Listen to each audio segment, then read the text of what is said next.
What's up, guys? Welcome to Game of Theories. We've got something special today. What if Rhaegar lived and raised Jon as the Dragon Prince?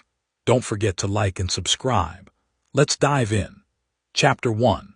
The dragon's son. The harbor smelled like fish and old rope, and the particular kind of salt that clung to everything in Braavos worked its way into wool and wood and skin until you stopped noticing it. Jon had stopped noticing it years ago. He'd been born here, more or less, born on the crossing. His father sometimes said, though the truth was a nameless in 3 streets from the Purple Harbor, in a room his father had paid for with a ruby pulled from his own breastplate. The innkeeper had never asked questions. Rhaegar had always been good at finding people who didn't ask questions. Jon was 7 years old and he was late for his lesson.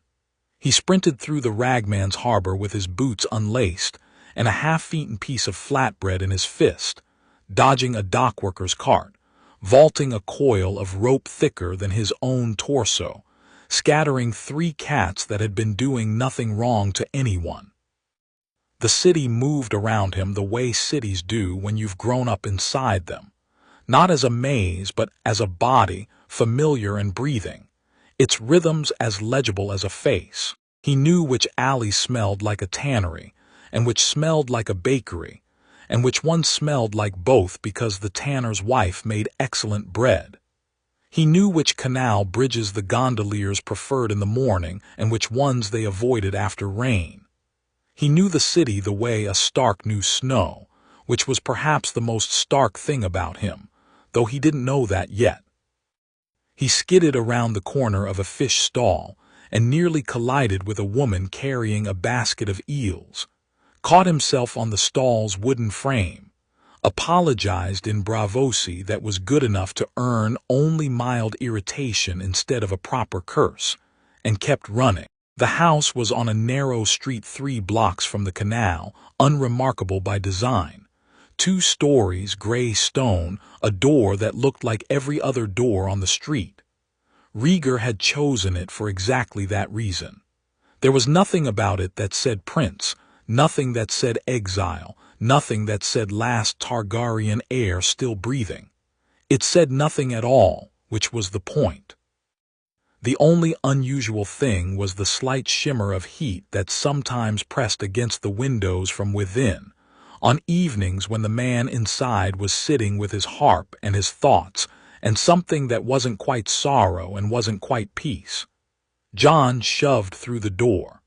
The front room was empty. The harp was in its corner, silent. The table had the remains of breakfast still on it, bread, olive oil, a bowl of figs that Jon had been warned twice not to eat before midday because he'd eaten too many at once last week and spent an afternoon miserable on his bed, refusing to admit he'd been wrong. He grabbed a fig. "You are 11 minutes late." The voice came from the small courtyard at the back of the house, where a square of pale Braavosi sky sat above stone walls covered in flowering vines that smelled like nothing so much as home. Jon ate the fig, tucked the rest of his flatbread into his pocket, and went through. His father was standing in the center of the courtyard with his arms crossed, wearing a plain gray tunic with the sleeves rolled up, looking exactly like a man who had been standing there for 11 minutes, and intended Jon to feel every one of them. He was tall, taller than most men Jon had seen, and Jon had seen a lot of men, being a child of the harbor, with silver gold hair pulled back simply, and eyes of deep violet that were currently doing what Jon privately called the look. The look was not angry, the look was something worse, the look was thoughtful. "I was at the harbor," Jon said. "Ser Arthur's ship came in. I wanted to see. I know where you were. Myra saw you from the canal bridge." Rhaegar unfolded his arms. He was 42 and he moved like a man younger than that, though lately, on cold mornings, Jon had noticed him holding his left side for a moment before straightening, always when he thought no one was watching. "Come here." Jon came.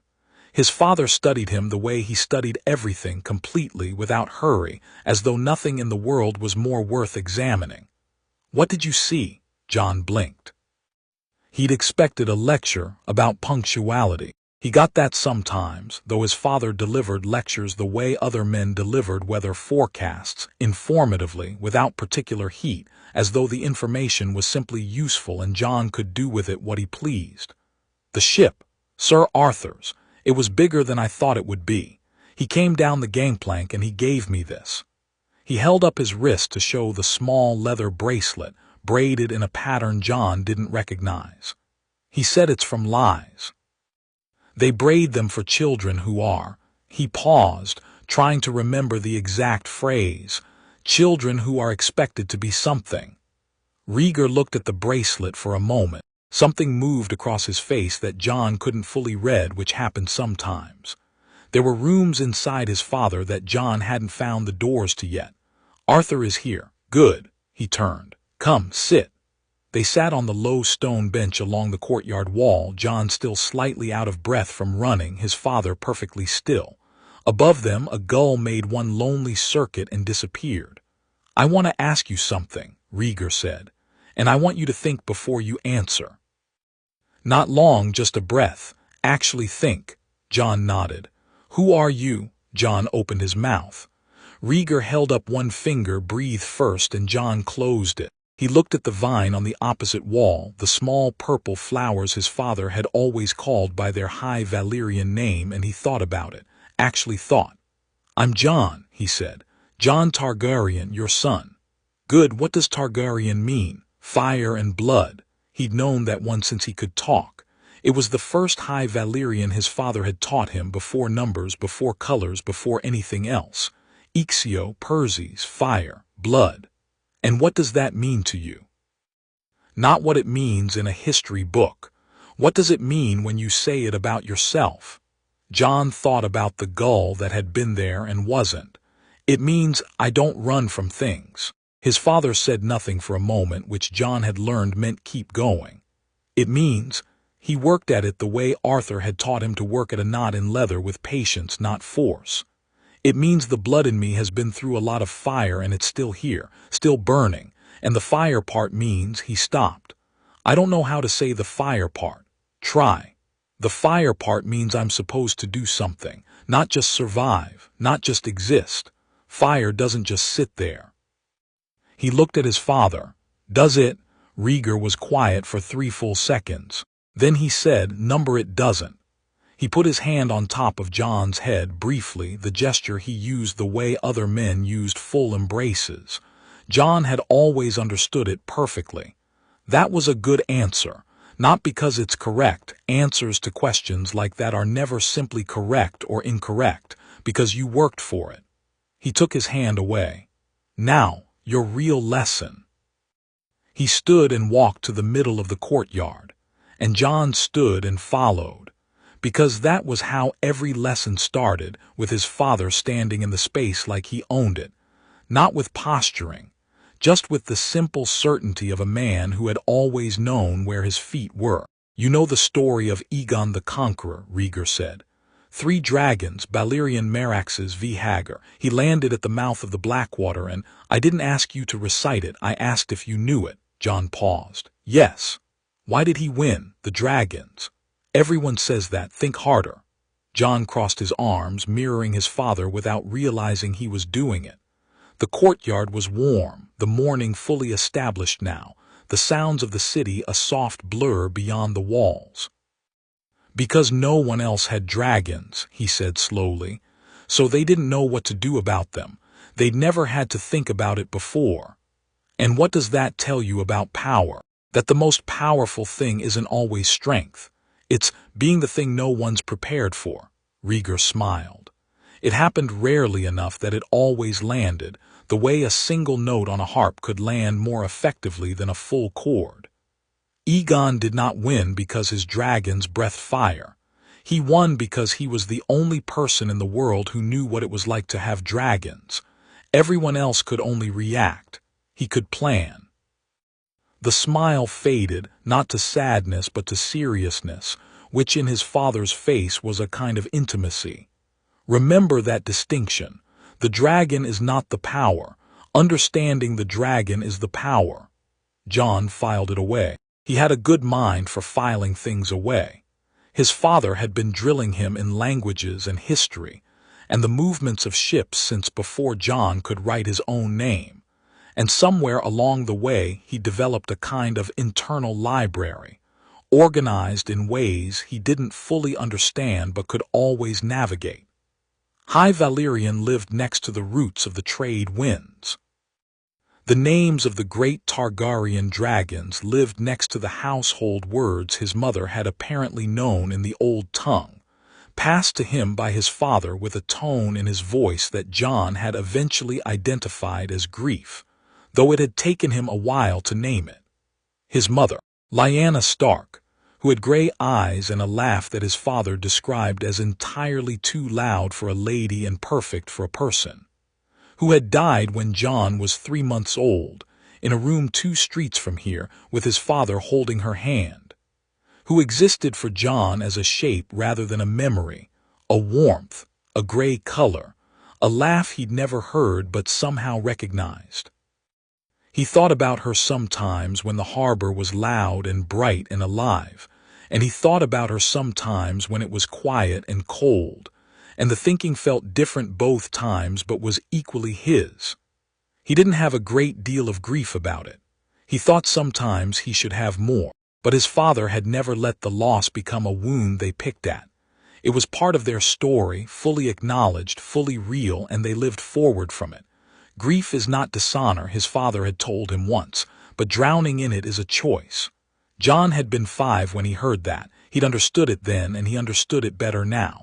Ser Arthur, Rhaegar looked toward the door. I expected him sooner. As if on cue, the door from the front room opened and the man came through. Ser Arthur Dayne was the only person Jon had ever seen who made his father look almost ordinary. He was broad where Rhaegar was lean, his hair the dark brown of old teak, his eyes a pale gray that caught light in unexpected directions. He was somewhere past 50, and he moved like a man who had spent every one of those years asking his body to do difficult things and receiving an affirmative response. He had a scar along his jaw from a fight Jon didn't know the full story of, though he'd heard fragments. Dorne, someone with a Myrish crossbow, a decision that Ser Arthur apparently still felt had been the correct one despite the scar. He had not brought his sword. The sword, Dawn, lived in a locked chest in the back room, and Jon had been told it would be brought out when he was ready. He was not yet ready. He had been told this firmly and regularly. You're late, Rhaegar said. I was buying cheese, Arthur said. He looked at Jon. You're taller. It's been 6 months, Jon said. I'm aware. He crossed the courtyard and put a hand briefly on Jon's shoulder, the grip of it communicating something that Jon read as I see you, you're doing fine, I have high standards. Arthur communicated a great deal through hand grips. Rhaegar, the situation in Pentos. Tonight, Rhaegar said, and his tone closed the topic entirely. Jon, ready. Jon pulled his shirt off and tossed it on the bench, which was what he always did before sparring, because his father had told him the first day that if he ruined a shirt, he was mending it himself. And Jon had ruined 2 shirts in his first month of training, and the mending had been terrible and instructive in equal measure. He picked up the wooden practice blade from where it leaned against the wall, a straight sword, not the curved Braavosi style, because his father had decided early that if Jon was going back to Westeros one day, he would fight in the Westerosi fashion and learn the water dance separately, as an art. Jon privately thought the water dance was more beautiful, but he'd noticed that the straight blade ended fights faster, and ending fights faster seemed important. Arthur rolled up his own sleeves. He picked up the second wooden blade and he took his stance, and Jon took his, and the lesson began. Arthur Dayne taught the way he talked, without much excess. He didn't explain what he was doing while he was doing it. He just did it, and then after, if he felt explanation was warranted, he explained. During the sparring itself, the only sounds were the knock of wood against wood, their footwork on stone, the occasional instruction delivered in the clipped shorthand they developed over 3 years of this. Elbow, Arthur said, and Jon brought his elbow in. 2 exchanges later, Arthur's blade caught him on the forearm hard enough to sting. Jon didn't step back. He reset his feet and came again. Better, Arthur said. That was high praise. Jon kept going. His father watched from the bench. He watched everything. Jon had come to understand that his father's stillness was not passivity, but a kind of sustained attention. The way a hawk was still before the dive. He was always watching, and he was always thinking, and occasionally, when Jon did something that surprised him, there was that fractional shift in his expression that Jon lived for without quite admitting it. He got it twice during the sparring session. Once when he feinted left and came right and actually tagged Arthur on the wrist, a thing that hadn't happened before, and earned a pause, a look between the 2 men, and a resumed stance without comment. And once near the end, when Arthur pressed him backward toward the wall and Jon didn't try to fight the pressure, went with it, stepped aside at the last instant the way water moves around stone, and Arthur's follow-through brought him half a step off balance. Not enough to matter, but enough. When it was done, Jon's arms were burning and his shoulder had taken a hit that was going to leave a mark. Arthur had a red line on his wrist and looked at Jon with the gray eyes and said, "Next time don't telegraph the step aside with your shoulder," and Jon nodded and filled it in his library. "Better," Arthur said again, and went inside to find the cheese. Jon sat on the stone floor of the courtyard, back against the bench, breathing. His father sat above him on the bench and for a while said nothing, which was the comfortable nothing, not the weighted kind. The city moved outside the walls. Somewhere down the street a woman was singing something in Braavosi that Jon only half understood, a song about a sailor and a promise and the sea being neither. "Father," Jon said, "the situation in Pentos. What's the situation in Pentos?" Rhaegar was quiet for a moment, not evasive, thinking. Jon knew the difference. A man named Illyrio Mapades, a merchant prince with a house like a palace and fingers in everything that moves through the city. He's been in contact with your uncle Viserys. Jon processed this.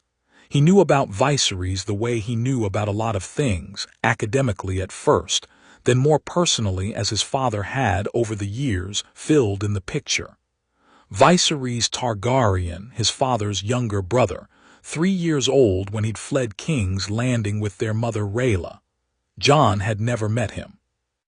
His father described him with a kind of careful, weary love, the love of someone who saw a person clearly and chose to love them anyway despite the clarity.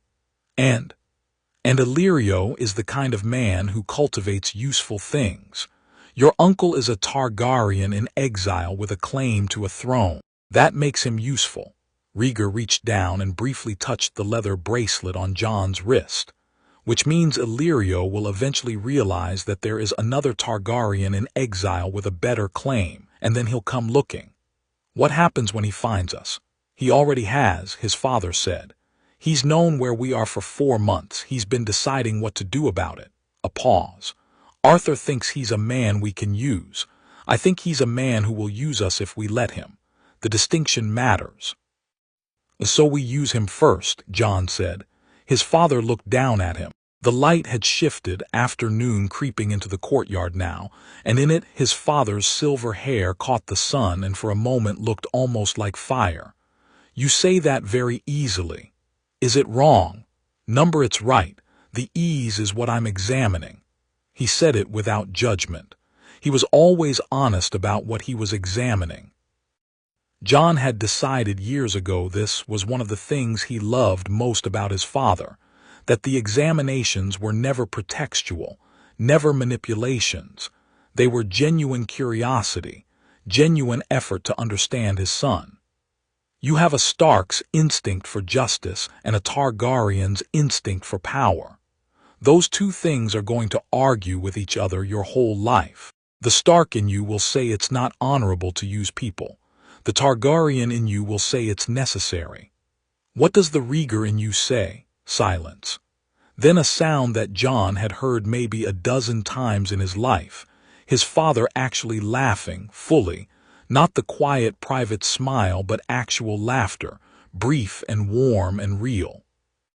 The Rhaegar in me says that distinction should never have been necessary and that I made a great many choices that cost other people more than they cost me, and that if I had it to do again. He stopped, looked at the vine on the wall. You're not ready for the full answer to that question. When you are, ask me again. I'm 7. You're very nearly 8 and you understood the question, which means part of you is ready for more than 7 years usually carries. He stood, a single fluid motion. Wash up, tonight Arthur and I will talk. You'll sit in on the second half of the conversation, not to speak, to listen. Jon stood too, just listen. If you can manage it, a look, not the thoughtful look, something warmer. You fainted well today, the step aside at the wall, where did that come from? Jon thought. I stopped fighting the wall, he said. The wall was going to be there regardless, so I just didn't argue with it. His father looked at him for a long moment. Good, he said. Then he went inside. Jon stood in the cooling courtyard with the city sounds around him and the vine flowers at eye level and thought about dragons. He thought about fire that didn't just sit there. He thought about Aegon, who had the one thing no one else could prepare for, and he looked at his own hands, the hands of a boy who was almost 8, ordinary hands with a fading bruise on one knuckle from last week's lesson, and the new red mark from today's, and thought about what it meant to be the thing no one was prepared for. Nothing happened. There was no fire, no revelation, no sign. He was a boy in a courtyard in Braavos, and the afternoon was cooling, and somewhere inside Arthur Dayne was eating cheese. But something settled, the way stones settle into riverbeds, quietly and with permanence. He went inside. That night the meeting was held with lamps low and wine that Jon was not offered, though he observed Arthur and his father were drinking it at a pace that suggested the conversation was difficult. He sat in the corner on a cushion with his back against the wall, which was where his father had pointed, and he listened. The man his father called Varys came through a side door. Jon had seen him once before, 18 months ago, and had almost not recognized him as real. He was round and soft-looking, with a eunuch's absence of hard angles, wearing robes of deep burgundy, and he moved with a silence that Jon found instinctively unsettling in the way that silent things underwater were unsettling. But his eyes were sharp and dark and missed nothing, and when they found Jon in the corner they didn't startle, they only noted and filed, with the calm efficiency of someone who had expected to find Jon in the corner and had prepared accordingly. He's grown, Varys said. He was 6 when you last saw him. They generally do. Rhaegar poured wine for his guest. Varys accepted it without drinking. Tell me about Pentos. Varys told him. Jon sat still and listened. The conversation was about Illyrio, about Viserys, about a contract Illyrio was proposing, the Dothraki, a horse lord called Drogo, something to do with deaneries. Jon knew the name deaneries the way he knew a few names, as a shape in the dark, a face he'd never seen, a person who existed in the same liminal space he did, exiled and Targaryen and carrying a claim she hadn't chosen.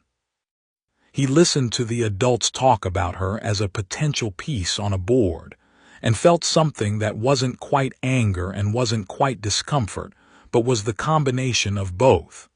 He kept his face still. His father had taught him that too. Your face is the first thing a political conversation reads. Make sure it says what you mean it to say, not what you're feeling. The girl is 13, Arthur said. Illyrio wants to sell her to a Dothraki warlord to get his Khaal's army for Viserys.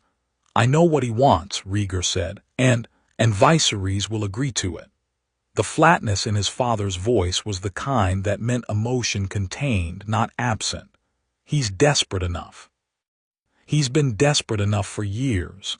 We could reach her first, Varys said. He said it to his wine cup, which he still hadn't touched. The girl, your brother's daughter, she could come here to Braavos before Illyrio's arrangement is finalized. She could, Rhaegar said. It would be cleaner, Varys offered, and kinder to her. I know, a silence. Make the contact carefully, nothing to alarm Illyrio before we're ready. She should come here believing she has a choice, because she should have one. Varys looked up from his wine. For a moment something moved through his expression that Jon couldn't name, too complex, too many layers. He said nothing about the choice comment. He only nodded. Then he looked at Jon again in the corner. Jon looked back.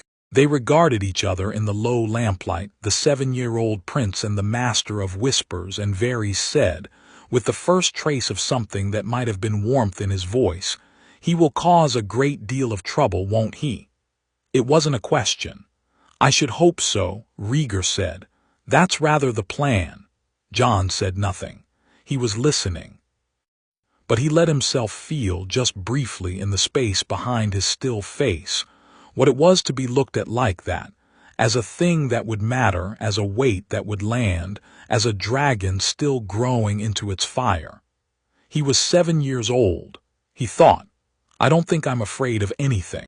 He filed that too, carefully, next to the step aside at the wall, and the vines with the purple flowers and his mother's gray eyes that he'd never seen.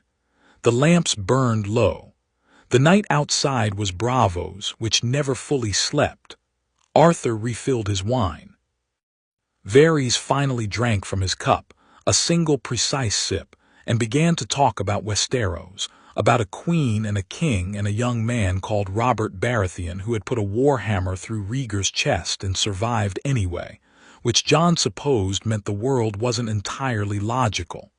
His father listened with his whole face, the way he always did. The night went long. Jon stayed awake through all of it. The morning of his 8th birthday came in gray and salt, which was Braavos's default and Jon's normal. He woke to find his father sitting at the small table in Jon's room, which was the unusual thing, his father coming to him rather than the other way with something in his hands. It was an egg. Jon sat up. It was enormous, relative to other eggs he'd seen, the size of a large melon, roughly oval and dark gold in color, the gold of old things, deep and resinous, shot through with veins of red that caught the morning light and moved with it the way water moved. It sat in his father's hands with a weight that Jon could see from the tension in the long fingers, a serious weight, a real weight. He said nothing. He looked at it and knew what it was, the way you knew some things, without process, without steps, just knowledge that arrived. "This came from Dragonstone," his father said. "I carried it when I left. I don't know why exactly, only that it felt wrong to leave it." He looked down at it. "I've had it for 8 years, longer than you've been alive, though only just." He turned it once, and the red veins caught the light differently and seemed, for just a moment, to pulse. "I've been waiting for the right time to give it to you." "Is this the right time?" Jon asked. "I don't know if there's a right time for a thing like this. There's only the time you choose." He held it out. "Take it, but slowly, not because it's fragile, because," he stopped, searched for the word, "because it deserves to be held seriously." Jon reached out with both hands and took it. The warmth hit him first. Not the ambient warmth of the room or the residual warmth of his father's hands. Deeper than that, interior, like holding something that had its own source of heat. A banked fire behind a thick wall. It sat in his palms with its impossible weight, and he held it and felt the warmth climb up his wrists and into his arms, not unpleasantly, not like burning, more like the feeling of coming inside from cold. He held it for a long time. His father watched. Finally Jon looked up. "What do I do with it?" "You keep it close," Rhaegar said. "You sleep near it, you talk to it if you like, though it won't answer." A pause. "Not yet." "Will it hatch?" "I don't know. Some eggs go cold, some wait centuries. Some," he looked at the egg in his son's hands, "some choose their moment." A small sound that wasn't quite a laugh. "They're very Targaryen that way. They do things on their own schedule." Jon looked back at the egg. The gold was extraordinary in the morning light. The veins of red seemed to have settled now, less movement, more depth, like something waiting in stillness. "Does it have a name?" Jon asked. "Not yet, that's yours to give." Jon thought about Aegon and his 3 dragons. He thought about fire that doesn't just sit there. He thought about his father standing in the courtyard saying the dragon is not the power. Not yet, he decided. I'll know when I know it. His father nodded once, and something in the nod held all the pride and grief and love and complicated history that the small hand-on-head gesture usually held, but more of it more, as if he'd been saving it. "Happy birthday," he said. He said it the way he said most important things, simply, without decoration, like a man who understood that the real weight of words came from meaning them. Jon held the dragon egg and the warmth ran through him and the city moved outside, and somewhere in the harbor Ser Arthur Dayne was probably already thinking about their next session, and all of it was ordinary and extraordinary at once. The specific magic of a particular morning that you know, even as you're living it, you'll carry with you for the rest of your life. He was 8 years old. He held fire in his hands. He didn't flinch. Chapter 2. The prince in the free city 10 years did the work that 10 years always does, quietly, without announcement, in the accumulated weight of mornings and lessons and meals, and the slow, steady physics of a boy becoming something else. Jon was 17, and he was causing problems at the fighting pits. Not officially. There was nothing official about it. He'd simply started showing up 8 months ago on the nights when the Pentoshi merchants ran their private exhibition matches. Not the brutal slave fights of Meereen. Nothing like that, but competitive bouts between hired blades. Serious men who fought for coin and reputation, and the entertainment of men with too much of both. The arrangement was that Jon would fight under a Braavosi name, Arryn of the Harbor. A fiction thin enough to see through, but nobody particularly wanted to see through it, because the alternative was acknowledging that the silver-haired young man dismantling their best fighters with a composure that bordered on insulting was not actually a harbor boy from Braavos. He'd never lost. He hadn't intended to make it a streak. The first night had been simple curiosity. He'd been in Pentos for 3 weeks, sent ahead by his father to observe Illyrio's household while Rhaegar and Arthur completed arrangements in Braavos, and the fighting pit invitation had come through a contact of Varys, a small, watchful woman named Tyene who wore too many rings and knew everyone in 2 cities. Jon had gone to watch. He'd ended up in the ring when the scheduled fighter didn't show, and someone made the offer, and Jon, who had been thoroughly bored for 3 weeks, said yes. He'd beaten the replacement fighter in under 2 minutes. Someone offered more coin for another bout. He'd beaten that man too. By the 3rd fight the gallery of merchants had gone interestingly quiet, and by the 4th the man running the event had started looking at Jon the way a jeweler looks at a stone he's not sure yet how to value. That had been 8 months ago. He came back every few weeks, fought when he felt like it, left when he didn't, and had accumulated enough coin that he'd stopped thinking about coin. More importantly, he'd accumulated information. The fighting pits attracted the kind of men who talked, and the kind of men who talked had connections to the kind of people worth knowing about. Tonight he was waiting in the corridor beneath the main room, rolling his right shoulder in slow circles to loosen it, listening to the noise of the crowd above through the wooden floor. The man he was about to fight was called Morrow, a Myrish blade for hire with a reputation that had crossed 3 cities, and a fighting style that 3 different people had described to Jon using the word unpredictable. Jon found this interesting. He found most things about fighting interesting.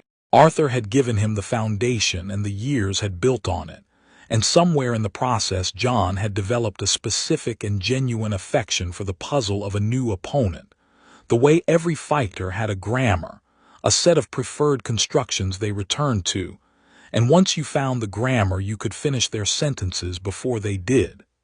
"You're going to have to actually try tonight," said a voice from the end of the corridor. Jon looked. Tyene was leaning against the stone wall with her arms folded and her rings catching the torchlight, watching him with the expression she defaulted to. which was somewhere between amusement and professional assessment. She was 23, lean, with the dark eyes and easy stillness of someone who'd grown up around violence and made her peace with it early. She worked for Varys nominally, for herself actually, and for anyone who paid well in the middle. Jon had decided he liked her, which he'd told her directly, which had made her laugh. "I always try," he said. "You absolutely do not always try. The merchant's son last month. You were bored by the second exchange. I could see it from the gallery." He was using the same 3 combinations in rotation. After the first minute, there was nothing left to learn. Some people fight to win, not to learn. Those people plateau. He tested the shoulder again. "What do you know about Morrow?" "Enough to tell you he's not 3 combinations in rotation." She pushed off the wall and came closer, which with Tyene always required a small recalibration because she moved with a deliberateness that was either entirely natural or entirely practiced, and Jon had never fully determined which. She had a piece of folded paper in one hand. "More importantly, message from your father, came in this afternoon." Jon took it. His father's handwriting was compact and precise, exactly what you'd expect from a man who treated everything as worth doing with care. He read it. "Read it again." "She's here," he said. "Arrived 2 days ago. Illyrio's palazzo. Both of them, the girl and your uncle." Tyene watched him. "Your father wants you to make contact before Illyrio's dinner. He wants eyes on the situation before he arrives." "He arrives when?" 4 days. Jon folded the paper and tucked it away and felt the recalibration of the evening, the whole week in fact, the way a new fact settled into the structure of existing information and changed the load-bearing walls. Daenerys Targaryen was in Pentos. His aunt, technically, which was a thought he handled with the same measured detachment his father had always modeled. She was 2 years younger than him, had grown up in something close to poverty, moving from city to city, while Viserys burned through the charity of others, and was apparently now being positioned by Illyrio as the prize in an arrangement with Khal Drogo that would get Viserys an army, and get Daenerys a life she hadn't asked for.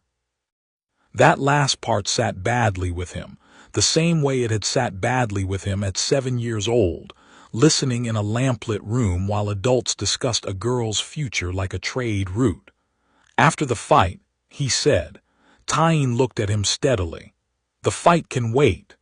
The fight is in 10 minutes and Morrow is apparently worth my full attention. After the fight." He turned toward the stairs. "Jon," her voice had changed, stripped of the amusement, something more direct underneath. "She doesn't know you exist, officially. She thinks Rhaegar is dead." He stopped. "Illyrio has told them Rhaegar died of his wounds years ago. It keeps the situation manageable for his purposes. Viserys believes he's the last male Targaryen. If you walk into that palazzo as yourself—" "I know," he said. "Do you?" "Because the look on your face right now is not a careful face.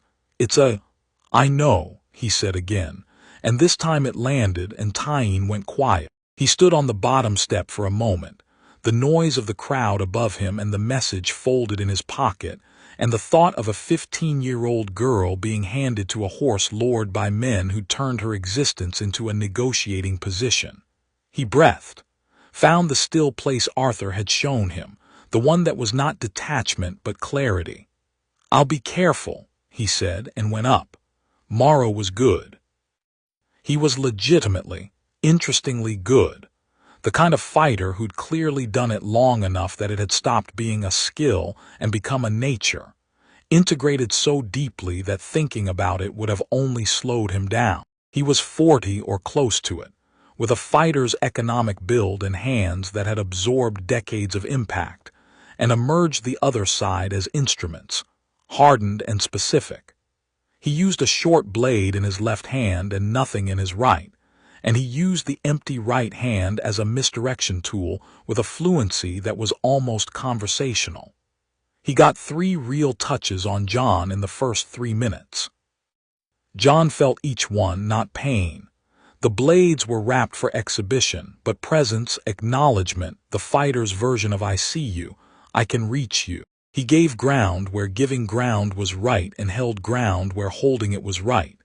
And the crowd, which had started with the particular interested quiet of a gallery watching something they didn't fully understand yet, had gone to a different kind of quiet, the kind where people had stopped talking to the person next to them.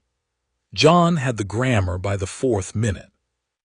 The left blade was the primary language, fast and precise. But the real threat was the right hand. Not a weapon, but a controller, establishing tempo, disrupting rhythm, creating the microsecond delays that the left blade then exploited. It was elegant, genuinely elegant, and Jon allowed himself a moment of actual admiration for it before he started dismantling it. He stopped responding to the right hand. Not ignoring it, that would have been foolish. The hand could become a grip or a throw or a dozen other things. But he stopped flinching from it, stopped letting it set the tempo, and the moment he did, he saw Morrow recalibrate.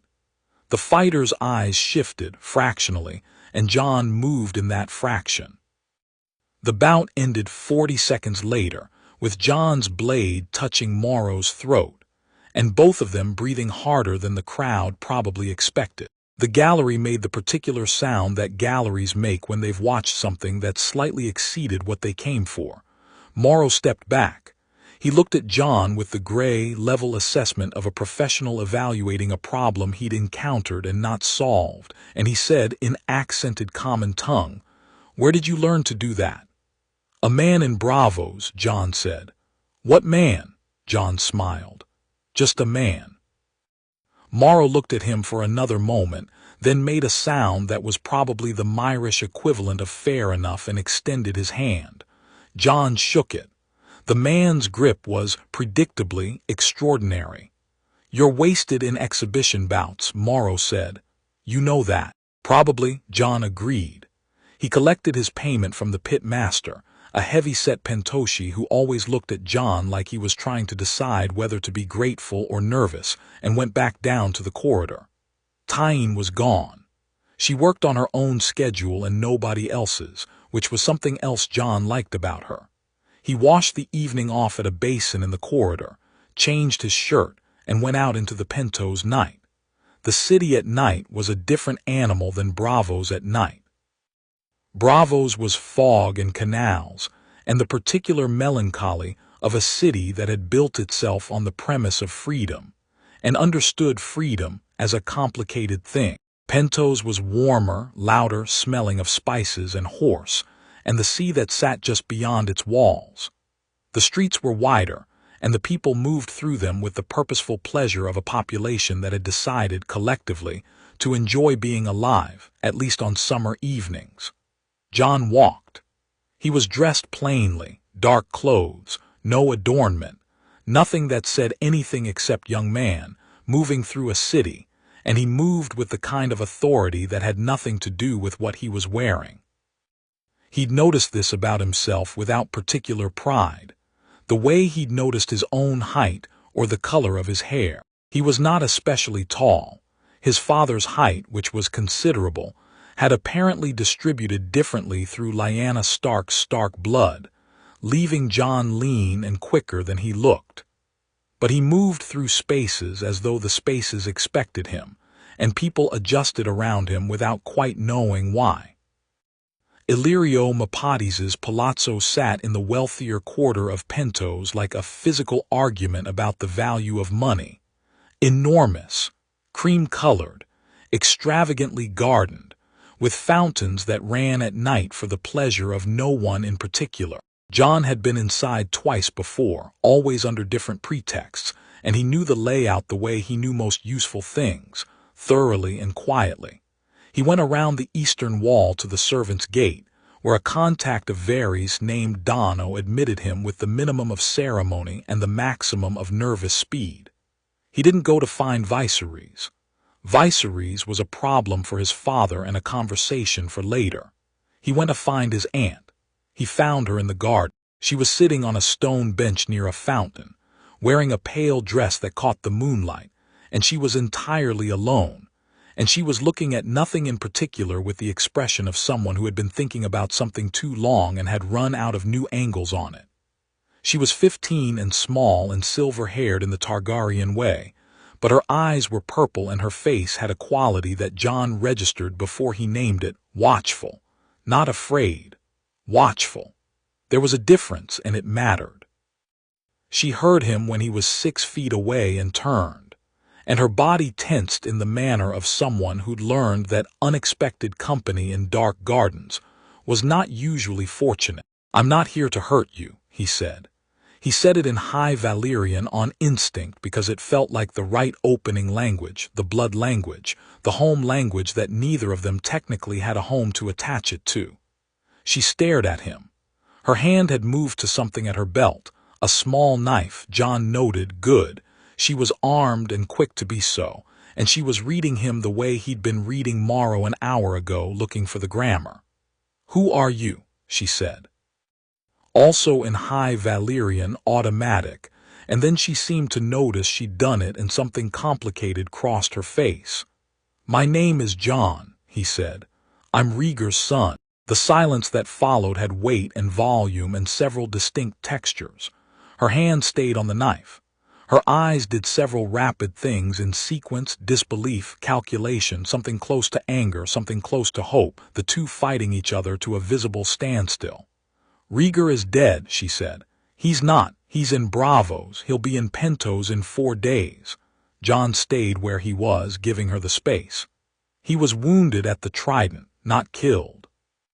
He's been in Braavos since before I was born. I was born there. In an inn, apparently, which my father finds somewhat embarrassing." He paused. That last part was meant to make this feel less like an ambush. Did it work? She stared at him. "Number fair." He sat down on the edge of the fountain, which put him lower than her and meant she was looking down at him, which he'd done deliberately. "I know you don't have any reason to believe me. I'm going to ask you to hear me out anyway, not because of what I am or what I'm claiming, because of what Illyrio is planning to do with you, and because you deserve to know there's a different option." "You know about Drogo," she said. "I know about the arrangement Illyrio and your brother are putting together, yes. Viserys says it's what we need. An army." "Viserys needs an army," Jon said. "That's not quite the same thing as you needing to be sold to get one." The word sold landed in the space between them and sat there. She hadn't looked away from him once. The knife was still in her hand, but down at her side now, not gone. Her chin had come up slightly, which Jon read as pride and filed with approval. "Why would you tell me this?" she said. "If you're who you say you are, you have a better claim than Viserys. I'm not useful to you." Jon looked at her. She was 15 and she'd just done sharper political analysis than some of the men he'd watched at Illyrio's table. "Your family," he said. "That's the whole reason. Family." She said the word like she was checking it for integrity, holding it up to the light. "I've never had family." "Not really. My brother," she stopped. "I know about your brother," he said, and kept his voice entirely neutral. She looked at him for a long moment. Then she sat back down on her bench, the knife disappearing wherever it had come from, and she said, "Tell me about your father." So he did. He told her about the house in Braavos with the ordinary door and the extraordinary man inside it. He told her about the courtyard and the harp and the lessons. He told her about the way Rhaegar spoke about the war. Not defensively, not with self-justification, but with the clarity of a man who had counted every cost and found the sum devastating and chosen to live forward from it anyway. He told her about the leather bracelet from Lies, which he still wore, the original long gone and replaced twice, but always the same pattern. He told her about Arthur Dayne, who was still the most frightening person Jon had ever met in a sparring context and had very strong opinions about cheese. She laughed at the cheese. It was a surprised laugh, not decorative, the real kind, and it changed her face the way real laughter always did. She became more herself and less the composed, watchful creature she'd been presenting since he appeared out of the dark garden. "I want to meet him," she said. "Your father, she worked out the relationship. My brother, he's my half-brother, through Ares." She said Ares's name with a flatness that Jon recognized as intentional, not the flatness of someone who felt nothing, but the flatness of someone who had chosen to feel nothing about something that was otherwise a pit. "He wants to meet you too. He's been," Jon paused, choosing the word, "concerned, about the arrangement, about you specifically. He sent me ahead to make contact." "What does he want from me?" "Nothing. He wants to offer you a choice." Jon looked at the fountain. The water made its senseless pleasant noise in the dark. "Come to Braavos, before Illyrio's dinner, before the arrangement is finalized. Come and meet Rhaegar and then decide. You can always come back if you want to. Nobody will hold you." He said it plainly because it was plain. "But you should know what your options are before someone else makes the choice for you." Daenerys was quiet for a long time. The garden moved around them, the night insects doing their work, the fountain running, the city beyond the walls making its warm, indifferent noise. "My brother," she said. Viserys, she meant.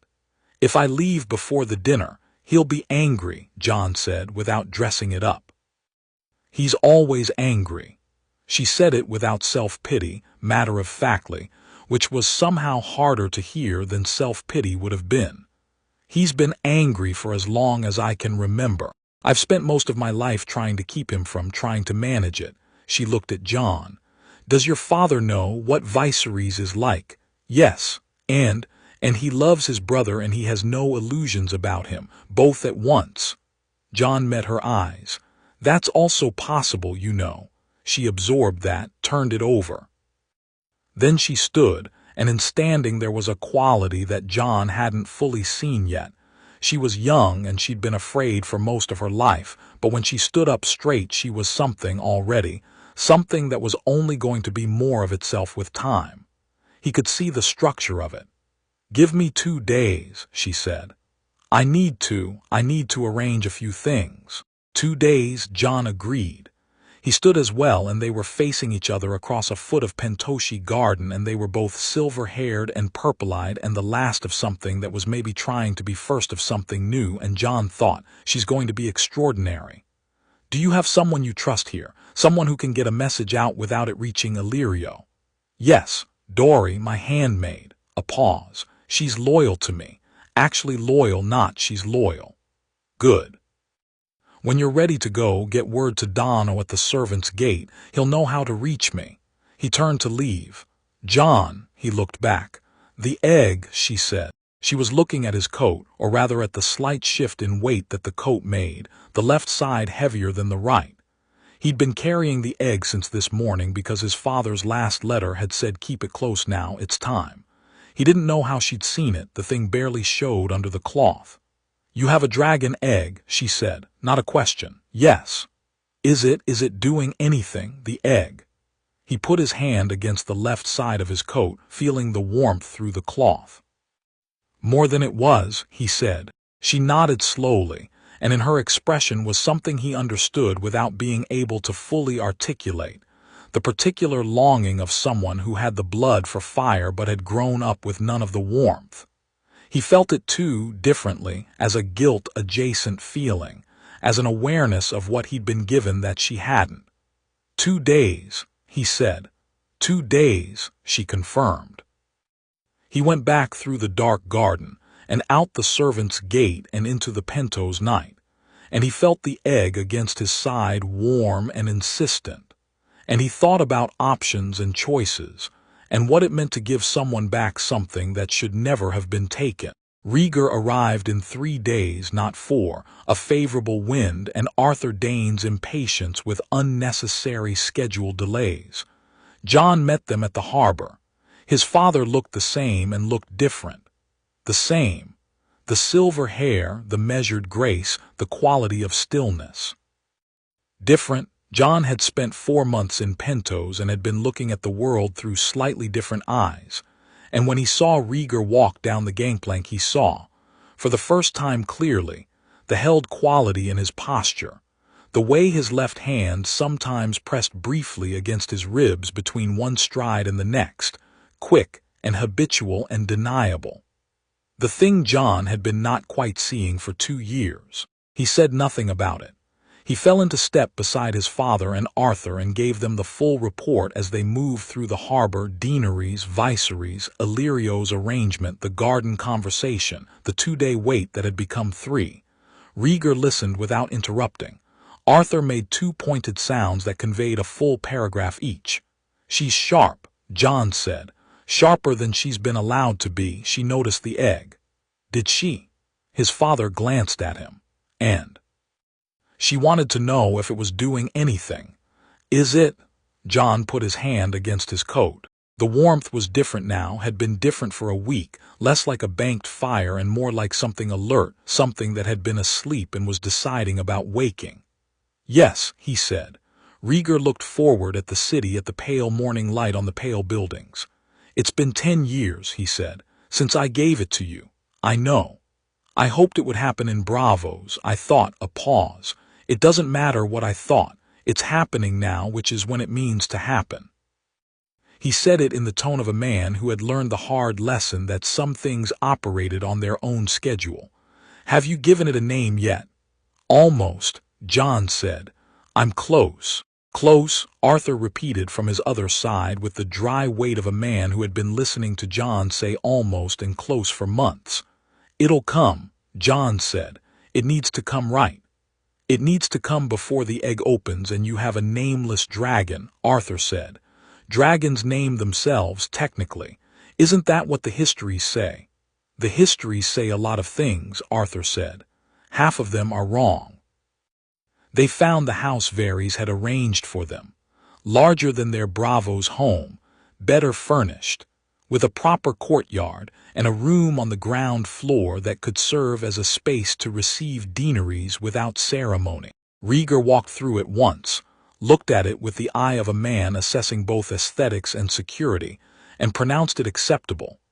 Jon noticed he sat down faster than usual when they reached the main room, and the hand went to his ribs again, and Jon looked out the window at the street.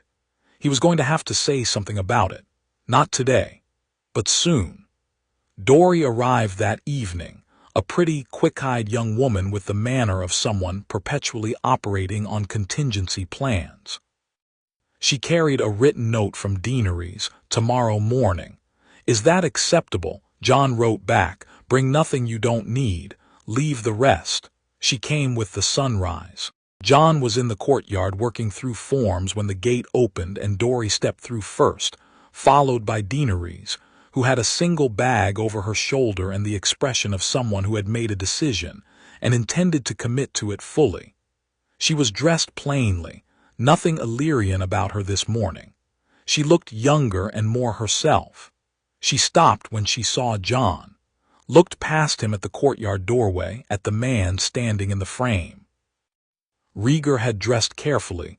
Jon had noticed without saying anything. Plain, clean, nothing theatrical, but the silver hair was down and he stood with the full weight of what he was.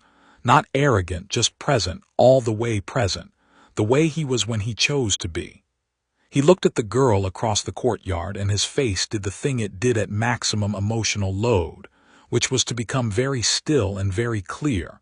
All noise filtered out until only the signal remained. He said in High Valyrian, "You look like your mother."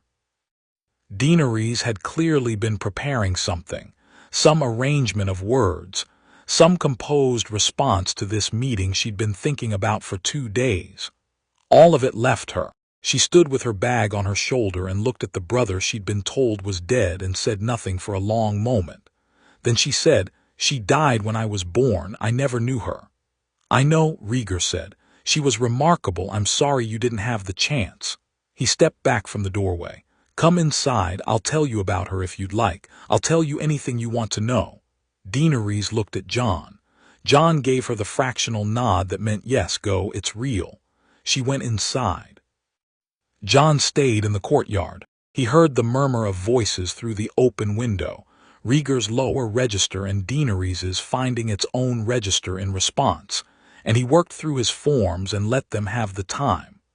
Arthur came out and sat on the step, and they were silent together for a while in the companionable way they'd developed over years, the teacher and student silence that had become something easier. "She's going to be a problem," Arthur said eventually. "She's going to be brilliant," Jon said. Both things are true and not mutually exclusive. Jon moved through the last sequence and stopped, feeling the egg shift against his side with the movement, restless this morning, the most restless it had ever been. He put his hand against it and the warmth leaped at him, immediate and insistent, and he breathed with it. Let it move through him. "Arthur," he said, "when your hand is on dawn, when you first pick it up in the morning, what does that feel like?" Arthur considered this seriously, which was the only way he considered things. "Like waking up," he said, "but the waking is the sword, not me." Jon nodded slowly. "Why?" Arthur said. "The egg," Jon said. "I think it's waking up." Arthur looked at him with the gray eyes. Then he stood, which was always significant because Arthur had the economy of movement of someone who only stood when standing was necessary. He crossed to Jon and put his hand against the coat, against the place where the egg sat, and held it there for a moment, and his expression did several things in a row that Jon couldn't fully track, which almost never happened. Arthur said. He took his hand back. "What?" "I don't know the word for what I just felt," Arthur said. He returned to the step. He sat down. "But whatever it is, I suggest you find that name today." Jon looked down at his coat. The warmth was everywhere now, up through his chest, and he thought about fire that didn't just sit there, an Egon who knew what no one else knew, and a gray-eyed woman who laughed too loud for a lady, and a boy who sat in a corner and listened and thought. "I don't think I'm afraid of anything." And the name arrived. Not a word he'd looked for. Just a word that had been there, waiting, in the same way the fire had been waiting, in the way everything that belonged to you eventually found its way into your hands. "Sunfire," he said quietly. "Your name is Sunfire." Through the cloth the egg pulsed once, deep and deliberate like a heartbeat answering its own name. Arthur on the step said nothing. But he smiled, and on Arthur Dayne's face that was the rarest and most valuable currency in 3 cities. Inside the house, through the open window, Rhaegar's voice rose briefly in what sounded like a story, something long from before, the shape of it lyrical even without the words being clear, and Daenerys said something in return, and there was a laugh, small and wondering, and the morning sat around it all, the Pentoshi morning with its warmth and spice smell and its harbor light, and held it carefully. The egg pulsed again. Jon put his palm flat against it and felt the world, specifically and completely. This is the beginning, he thought, not the preparation for the beginning, the actual beginning. He stood in the courtyard of a borrowed house in Pentos, and the name was given, and the fire was answering, and somewhere across the city Viserys Targaryen was waking up to discover his sister was gone, and his careful arrangement was unraveling, and the world was shifting under everyone's feet. And Jon thought about the step aside at the wall, the thing he'd learned at 7 years old in another courtyard in another city. Stop fighting what's already there. Go with it. Find the angle. He smiled. The egg was warm in his hands. Chapter 3, Blood and Sand. The ship was called Valyrian Wind, and it was a lie in every direction. Not Valyrian, barely a wind. More of a slow, persistent argument with the current. But it moved, which was the essential requirement, and it carried them south and west across the narrow sea with the particular patience of a vessel that had done this crossing enough times to have stopped caring about speed. They'd been at sea for 6 days. Jon stood at the bow in the early morning when the sky was still the blue-gray of undecided things, watching the water move under the hull, feeling the egg against his side. Sunfire had gone quiet after the pulse in the Pentos courtyard.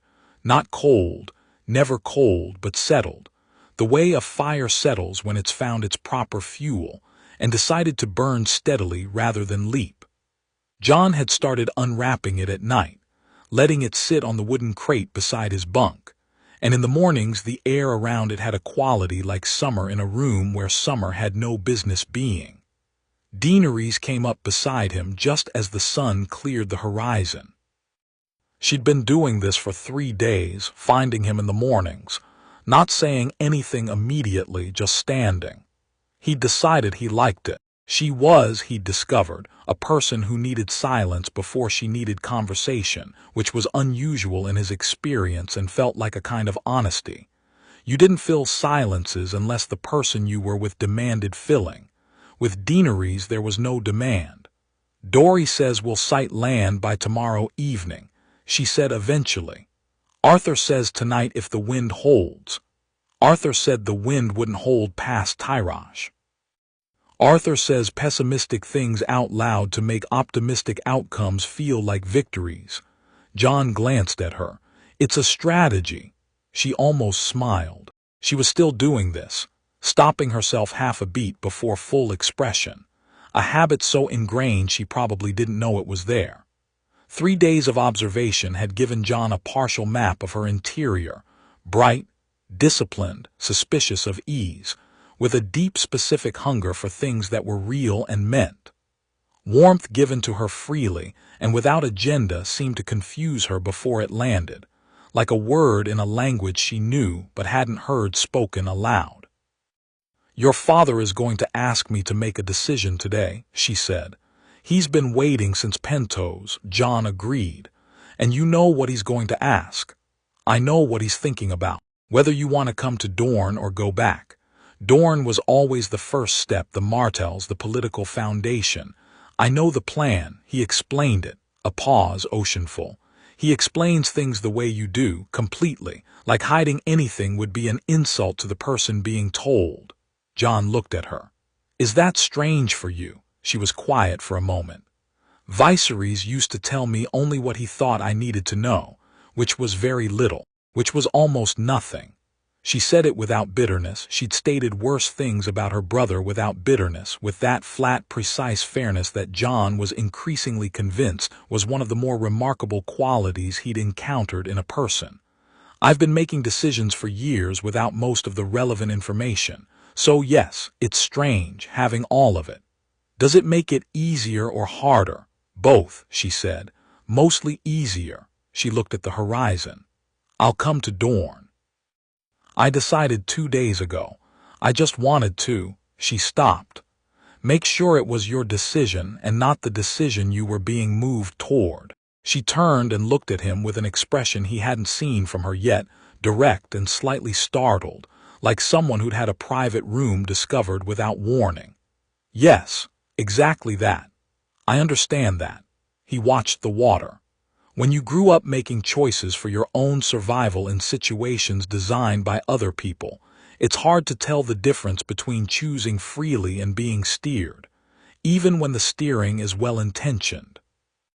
Your father doesn't steer, she said, and there was something in it that wasn't quite accusation but was adjacent. Your father is a luxury, it said underneath. I never had that. No, Jon said. He doesn't.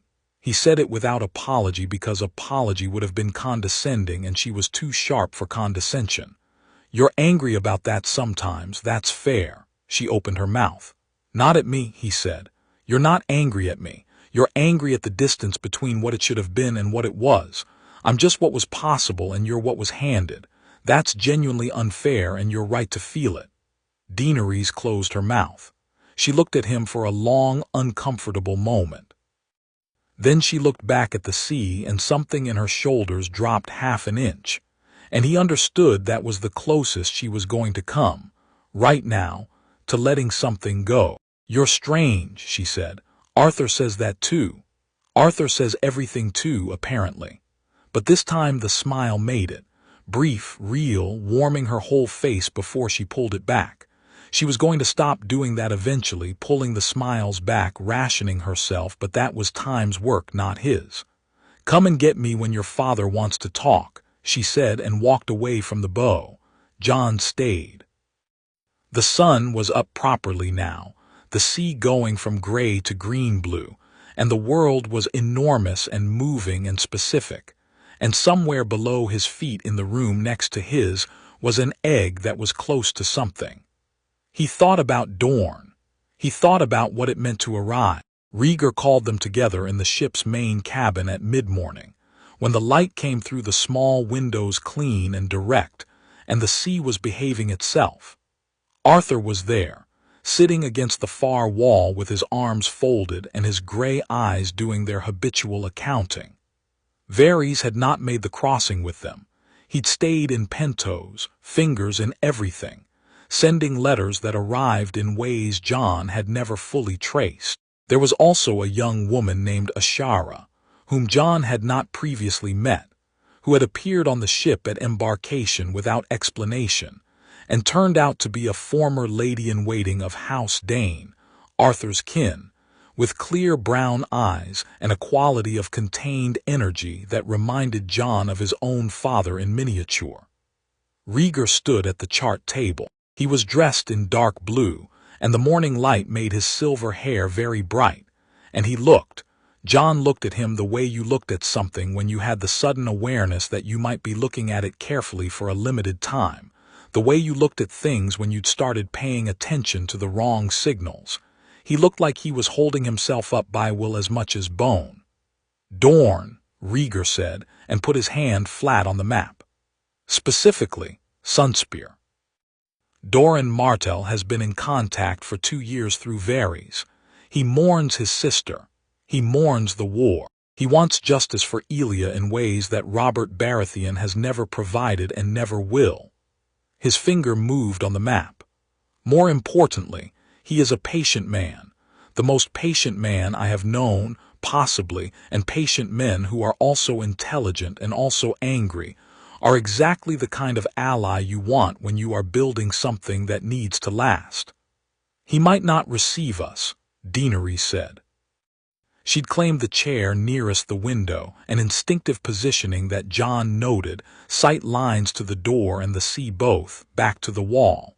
She was learning, or she'd always known. "We're arriving without invitation." "We're arriving with one," Rhaegar said. "Doran's invitation came 3 months ago. I've been preparing this crossing for longer than that." A look around the cabin. "What I want each of you to understand before we arrive is what we are and are not asking of him. We are not asking for an army, not yet. We are asking for acknowledgement, for legitimacy, for the foundation. An alliance between the last Targaryens and the Martells has historical weight and present political utility, and Doran knows this better than anyone." He paused. "He will also want to look at Jon." Jon kept his expression neutral. "At me specifically. You're the heir. You have a better claim than I do at this point. My fitness to rule is, let's say, contested by the fact that the man who holds the throne has held it for 15 years and has an army and I have a ship." He said it without self-pity, with the same flat assessment he applied to everything that was simply true. "What you are is uncomplicated. The son of a Targaryen prince and a Stark, which means you carry the North in your blood, and if we play this correctly you'll carry the South too after Sunspear." He looked at his son. "Don't perform anything for Doran. Don't be diplomatic in ways that feel false. Just be exactly yourself." "That's either very simple advice or very complicated advice," Jon said. "It's both. That's why I'm telling you." He rolled the map. "We land tomorrow, tonight." He stopped. Something crossed his face that Jon knew, the internal gate closing before something came through it. He breathed carefully, the deliberate breath of a man managing something. "Tonight I want to talk to Jon. Alone." Arthur and Daenerys and Ashara took their various cues and left with varying degrees of speed, Arthur's being the most measured and meaningful. He paused at the door and looked at Rhaegar, and something passed between them, the look of men who'd been in hard places together for a long time, and then he was gone. The cabin was quiet. The sea moved under them. Rhaegar sat down on the bench along the wall. He sat down like someone who'd been waiting to sit down for a while. He put his right hand on his knee and his left hand went automatic to his side. He left it there this time, didn't move it, and looked at his son. "You've been watching me," he said. "For about 2 years," Jon said. "Watching the thing you're watching me not know." Rhaegar looked at him for a long moment. "Come and sit." Jon sat beside his father on the bench, and the ship moved under them, and the morning light came through the window, and the world outside was all sea and sky and possibility, and Jon looked at his father's face, the face he knew better than any face in the world, and waited. "The wound from the trident," Rhaegar began. "It never healed right. It never healed at all, in the way wounds need to fully heal. It repaired the surface. The surface has been fine for 17 years, but underneath," he took a considered breath, "there is damage that a Maester can see but can't fix. I've had the best in 3 cities look at it. They all say the same thing with varying degrees of reluctance and creative language." A pause. "It's slow. There's no urgency, no immediate 'I'm not dying tomorrow or next month,' but the horizon of it is closer than I'd like, than I'd planned for." Jon didn't say anything. He'd known this was the shape of it for 2 years, had known it without being told, filed it under the category of things I'm living forward from the way his father had taught him. Knowing it was coming hadn't made the moment of hearing it smaller. It sat in his chest like a stone that had always been there, and was only now showing its true weight. "How long?" he said. It came out even. The most honest Maester said 4 years, perhaps 5 with care. Rhaegar looked at him. "I have been careful. I know you have." "Jon, I'm not going to tell you I'm sorry," Jon said. "You'll tell me grief is a choice." "I was going to say something different, actually." His father's voice was quieter now, with the specific intimacy of a man who had been holding something back for years and had decided at sea, with his son beside him, that holding it back was no longer either necessary or kind. "I was going to tell you about your mother." Jon turned to look at him. "The full account," Rhaegar said. "Not the version I've given you in pieces over the years. The whole story. Because you're going to Dorne tomorrow, and the Martells will know parts of it, and you deserve to know all of it before someone else tells you a fragment." He held Jon's eyes. "And because I've been afraid to tell you some of it, which is the main reason you haven't heard it, and that's not a sufficient reason anymore." "Tell me," Jon said. So Rhaegar told him. He began with the tourney at Harrenhal, not the story Jon knew, the famous version, the mystery night and the song and the crown of winter roses, but the real version, the interior one, how he had sat across from Lyanna Stark, and talked with her for 4 hours about things that had nothing to do with politics or dynasties or the weight of names, about horses, about stars, about the particular frustration of being the person everyone expected to be a legend. How she had argued with him about the nature of honor, passionately, unrelentingly, entirely too loud for a lady, and how he had disagreed with her, and found the disagreement more alive than anything he'd experienced in months. He told Jon about the choice, not the running away version, not the abduction that Robert Baratheon had made his battle cry. The actual version, a conversation, a decision made by 2 people who both understood what it would cost and made it anyway together, the way adults who are paying full attention to their lives sometimes make catastrophic necessary choices. She knew what it would mean, Rhaegar said.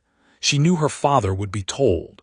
She knew her family would respond the way her family responded to everything, with their hearts before their heads. She knew the North. He stopped. "I underestimated what Robert Baratheon would do. That is on me. The war is on me. I knew that going in, and I knew it worse going out, and there is no version of that accounting where I come out even." He looked at his hands. "But Lyanna made her choice as a free person with full knowledge, and I will not have you thinking she was taken, ever, not by Robert's version or by anyone's." Jon was quiet. "She was extraordinary," Rhaegar said. The word carried a 1.5 decades of accumulated meaning. Furious about the right things. Kind in the way that costs something, not politely kind, genuinely kind, which is harder. She could ride better than half the knights I've known, and she knew it and took every opportunity to demonstrate it. She sang badly and didn't care. A sound that might have been a laugh, low and old. She would have made you impossible to manage. In the best way. I'm already impossible to manage, Jon said. Arthur says so. You are, his father agreed. That's hers. He went quiet for a moment. She died in Braavos, you know that. What I haven't told you is that she died asking me to promise something. I have kept that promise for 17 years and it has cost me more than I can account for, but I kept it because she asked and because she was right to ask. What did she ask? She asked me to tell the Starks. Ned specifically, her brother Ned, whom she loved above most people in the world. She asked me to make sure he knew the truth of you, that you were hers, that you were real. A pause. I sent word through Varys. A private message coded to Lord Eddard Stark of Winterfell. He knows who you are. He has known since you were 6 months old. The sea moved under the ship. Jon sat with this, the fact of an uncle who had known his whole life, who had perhaps looked north across the sea and thought about him. A man he'd never met who carried his mother's name and his mother's honor and the knowledge of what Jon was. He hasn't come, Jon said. Not accusatory, just the fact. He hasn't come, Rhaegar confirmed. He is a cautious man, a good man. He is also a man who swore his sword to Robert Baratheon, who is his king, who would be complicated about a surviving Targaryen heir. I don't fault Ned Stark for his caution. I fault the world for the situation. There's a distinction. You keep making those distinctions, Jon said, between the person and the circumstance. Because they matter. If you blame the person for the circumstance, you waste energy that should go toward changing the circumstance. His father turned to look at him, full and direct, and for the first time Jon saw what it looked like when Rhaegar let the gate all the way down. No composure, no filtered signal, just the man, the full complicated weight of him. I need you to be ready, Jon. What we're sailing toward is not a political exercise. It is the beginning of something real and large and dangerous, and I will not always be there too. I have been preparing you since you were 7 years old, and I believe in what you are. I believe in it completely. But believing in you doesn't mean I don't worry about you. Those two things coexist without contradiction. I know, Jon said. I know, Father. He said the last word the way he rarely said it aloud. Usually he didn't need to. It was assumed between them, but this morning on this ship it needed saying. It deserved to be a real sound in the real air. I'm ready. Whatever comes next. Rhaegar looked at him for a long moment. Then he put his hand on the back of Jon's neck, not the brief gesture of Jon's childhood, but a full grip, sustained, saying everything that the words had already said and more besides. Your mother would have liked you, he said. That's the highest compliment I can give. Jon didn't trust himself to speak for a moment. He didn't need to. His father understood silence as well as language. They sighted the coast of Dorne that evening, Arthur's prediction vindicated by the wind holding. The water garden sat north of Sunspear proper, and Doran Martell had apparently decided that was the appropriate venue for this meeting, neutral in feel if not in fact, removed from the formal weight of the castle, set in orange groves and fountains where the politics could breathe.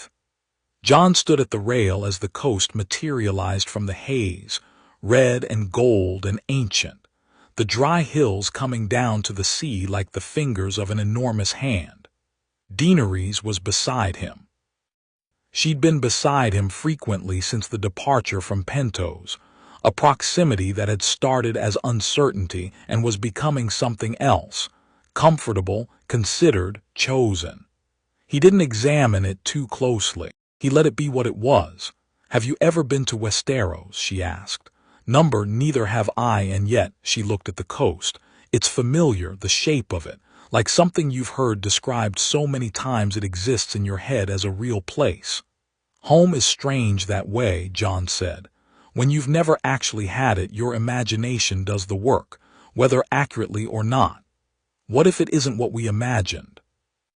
Jon considered the cliffs coming closer, the hard, beautiful, foreign familiar land.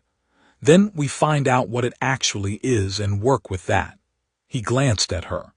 The real version of a place is always more interesting than the imagined one, more complicated, more worth knowing.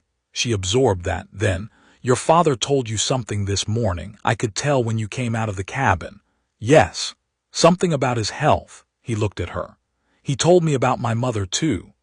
She went quiet, understanding that both things were true and that the weight of both together was a specific thing she wasn't going to reduce with questions. She simply stood with him and looked at Dorne and let the distance close. He appreciated her for that more than he had words for in that moment. The water gardens were everything the name suggested and somehow still a surprise, the way beauty often surprised, by exceeding the idea of itself. Children ran through the pools in the afternoon heat. The fountains made their generous noise, and the orange trees cast the particular shadows of trees that had grown old and dense in good soil. It smelled like water and citrus, and the dry warm particular scent of Dornish stone that had been in the sun for centuries. Doran Martell received them in a courtyard shaded by a wide canopy, seated in a chair that was clearly designed for a man whose body had decided that standing was no longer the default. He was heavy and gray and still, with eyes that were precisely the dark amber of old glass, and he looked at each of them in turn with the undisguised assessment of a man who had been exercising patience as a primary weapon for so long that he'd stopped pretending otherwise. "Rhaegar," he said, "you look like a man who has been meaning to have this conversation for 15 years. I have been," Rhaegar said. "I apologize for the delay. 14 years late by my count, but I've been learning to forgive tardiness." His eyes moved to Jon. They stayed. "And this is your son." "Jon Targaryen," Rhaegar said, though his mother called him Jon first and it stuck. His mother. The words were careful and weighted, the way Doran did everything, and somewhere behind them was a whole architecture of grief and anger and something that had been controlled so long it had become a kind of edifice. "Come here, boy." Jon came. Not because he was summoned. He'd made the choice the moment he'd seen Doran's face, the genuine look in it, the absence of performance. He stood before the Dornish prince and let himself be looked at. Doran studied him for a long moment. "You have her eyes," he said. "Lyanna Stark gray, so I've been told. You have his build, his height or near enough." He looked at Jon's hands, the swordsman's hands, the knuckle marks, the braided bracelet on the right wrist. "And you fight." "Yes. Swords primarily, some handwork, a little water dance for the geometry of it." "Do you lose?" "Not anymore," Jon said. Doran looked at him a moment longer and then made a sound that was not quite a laugh but was the dry near cousin of one. "Sit down, all of you. We have a great deal to discuss, and I am told my physician wants me to stop having long conversations standing up, which I observe I am not doing, but the spirit of the instruction seems important." He looked at Daenerys as she sat. "You are Rhaella's daughter."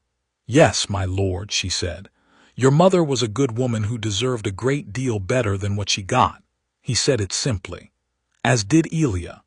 His eyes went back to Rhaegar briefly, carrying the full weight of a sister's death and a war's cost, and then went to the table, where a servant was setting out wine and water and a plate of dates.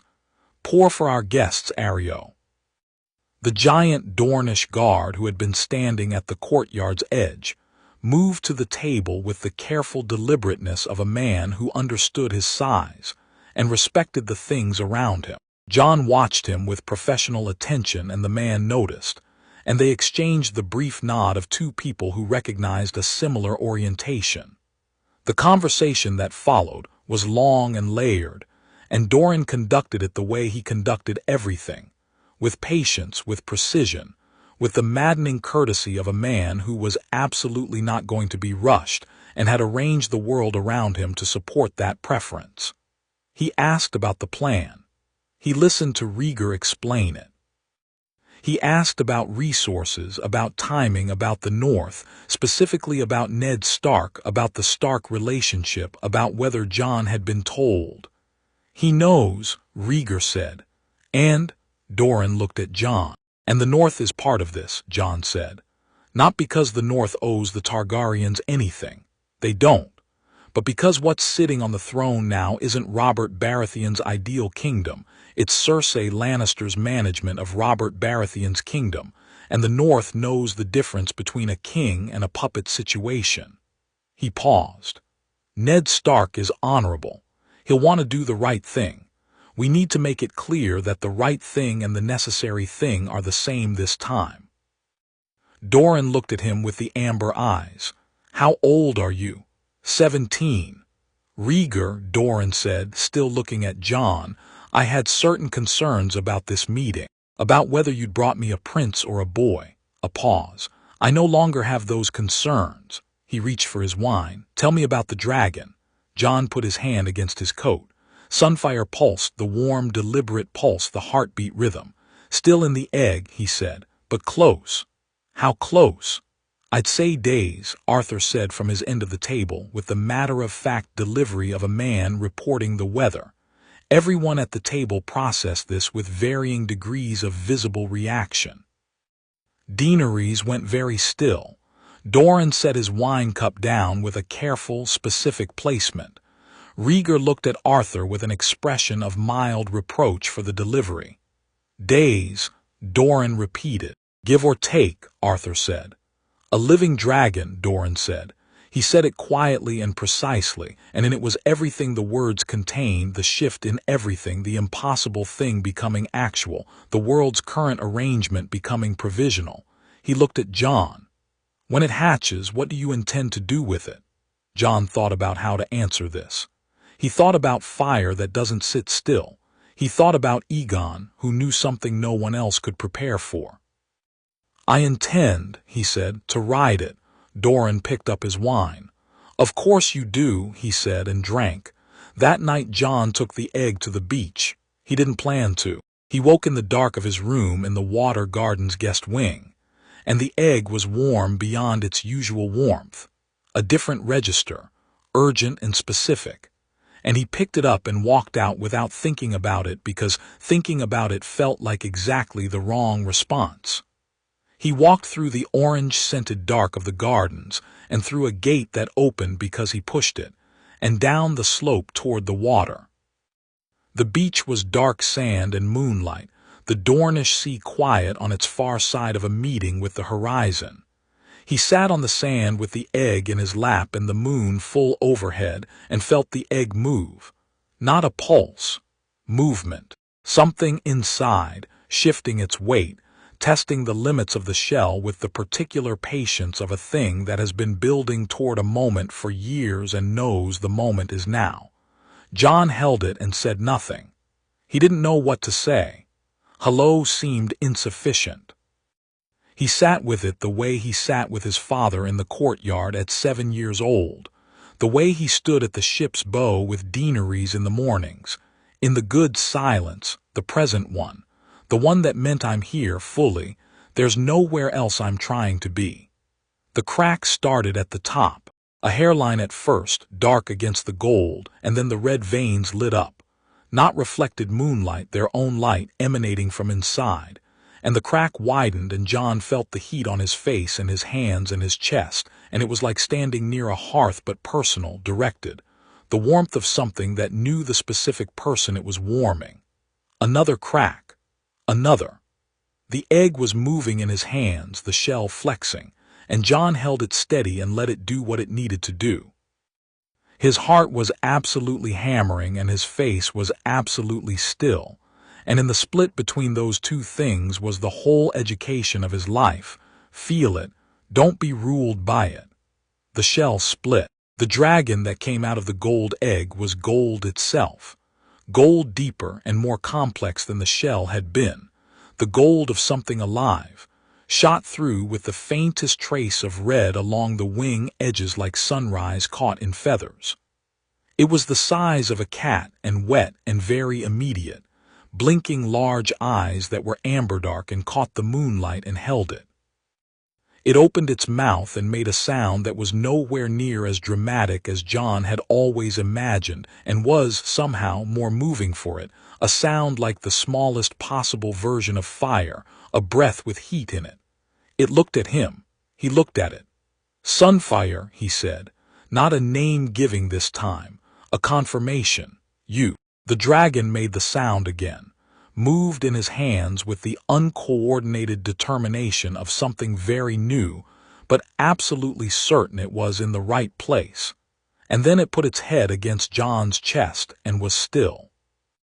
Jon sat on the dark Dornish beach with a living dragon against his heart and the sea moving in the dark, and he thought about his father's hand on the back of his neck, and his mother's laugh that he'd never heard, and the step aside at the wall, and the year he'd been 7 and held an egg in the morning light. And he breathed, in and out, and the dragon breathed with him. Above him on the slope, footsteps in the sand. He didn't turn around.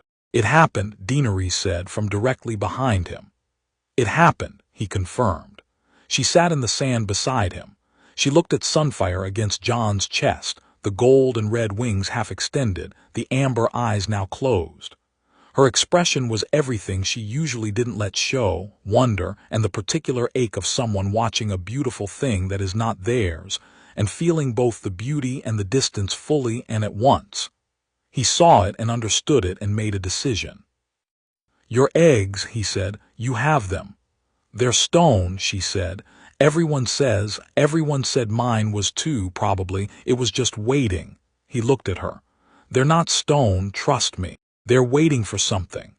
She looked at him for a moment with those purple eyes, the watchful ones, the ones that checked everything for integrity before they let it through. Whatever she found in his face must have satisfied the check. She looked back at Sunfire, and the watchfulness softened into something younger and more real. "What does it feel like?" she asked quietly. "When it hatched." Jon thought about the shell cracking and the heat, and the heartbeat that wasn't his heartbeat matching itself against his. "Like something that was always yours," he said, "finally arriving." She said nothing after that. She sat beside him on the beach and they watched Sunfire sleep. And the sea came and went against the dark sand, and Dorne breathed around them, dry and ancient and full of things that were about to change. Tomorrow the work would begin. Tomorrow Doran and his riders and the political infrastructure of the South would start moving into position. Tomorrow Rhaegar would begin the correspondence that would reach Ned Stark in the far north, and the letters would go out, and the pieces would start to shift. But tonight there was a dragon, small and gold and sleeping, and the sound of the sea, and the kind of silence that happened when the world held its breath between one thing ending and something entirely new beginning. Jon held Sunfire against his chest and didn't sleep. He didn't want to miss any of it. Chapter 4. The wolves remember Sunfire was the size of a large dog now, which had happened in 3 weeks and was, according to every dragon history Rhaegar had made Jon read, on the slower end of the growth spectrum. Jon found this mildly insulting on Sunfire's behalf, until Arthur pointed out that Balerion the Black Dread had taken decades to reach full size, and the dragons that grew fastest were generally the ones that burned brightest and died youngest, and Jon filed that away and stopped worrying about it. The dragon flew short distances, 20, 30 feet at a time, testing the mechanics of it with the methodical curiosity of something that understood its own engineering and was running diagnostics. He hunted rats in the water gardens with an efficiency that had earned Doran Martell's solemn approval. He slept against Jon's side at night, and in the mornings the bedding always smelled faintly of warm stone and something metallic and clean, like air before lightning. He had not yet breathed fire. Jon was patient about this. He had learned patience from a master. They had been in Dorne for 3 weeks when Rhaegar said it was time to go north. The plan had layers, as Rhaegar's plans always did. The outermost layer was simple. Jon would travel north as a Dornish merchant's representative, a cover thin enough to see through but thick enough to provide deniability. The middle layer was the letter Rhaegar had sent ahead through Varys' network to Winterfell, a letter addressed to Ned Stark, written in his father's own hand, explaining what was coming and asking for an honest conversation. The innermost layer was Jon himself, which Rhaegar had explained in his precise way was both the instrument and the message. Daenerys stayed in Dorne. This had been discussed and decided cleanly, with her input and her agreement, which still seemed to mildly surprise her each time it happened. Her role was to build the Southern Alliance further. Doran was teaching her, had taken to it with the enthusiasm of a man who had been waiting a long time for a student worth teaching. She stood in the Water Garden's courtyard on the morning of Jon's departure with her arms folded and her chin up, looking at Sunfire on Jon's shoulder. "He's going to grow on the road," she said. "Probably. You'll need somewhere to keep him that isn't your shoulder." She reached out and Sunfire regarded her hand with the amber eyes, then pressed his head briefly into her palm, which he did with almost no one. Daenerys' expression did the thing it did when something genuinely moved her. She absorbed it inward rather than letting it show, but Jon could read the absorption now.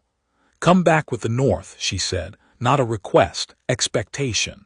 "I'll come back with the North," he said, "and try not to get killed by a Stark before you explain who you are." "I'll explain who I am first. I've been told I'm persuasive." "By whom?" "Mostly myself," he admitted, and she made a sound that was an actual laugh, unguarded, the one he'd been working toward for 3 weeks. He turned his horse north. Arthur rode with him, which was both reassuring and occasionally challenging.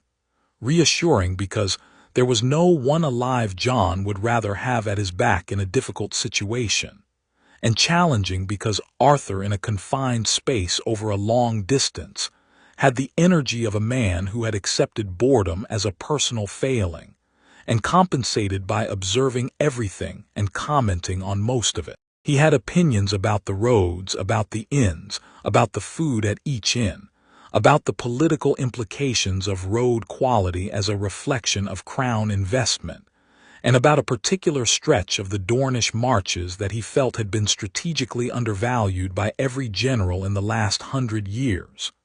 Jon found it useful. He filed most of it. The rest he argued, which Arthur also found useful.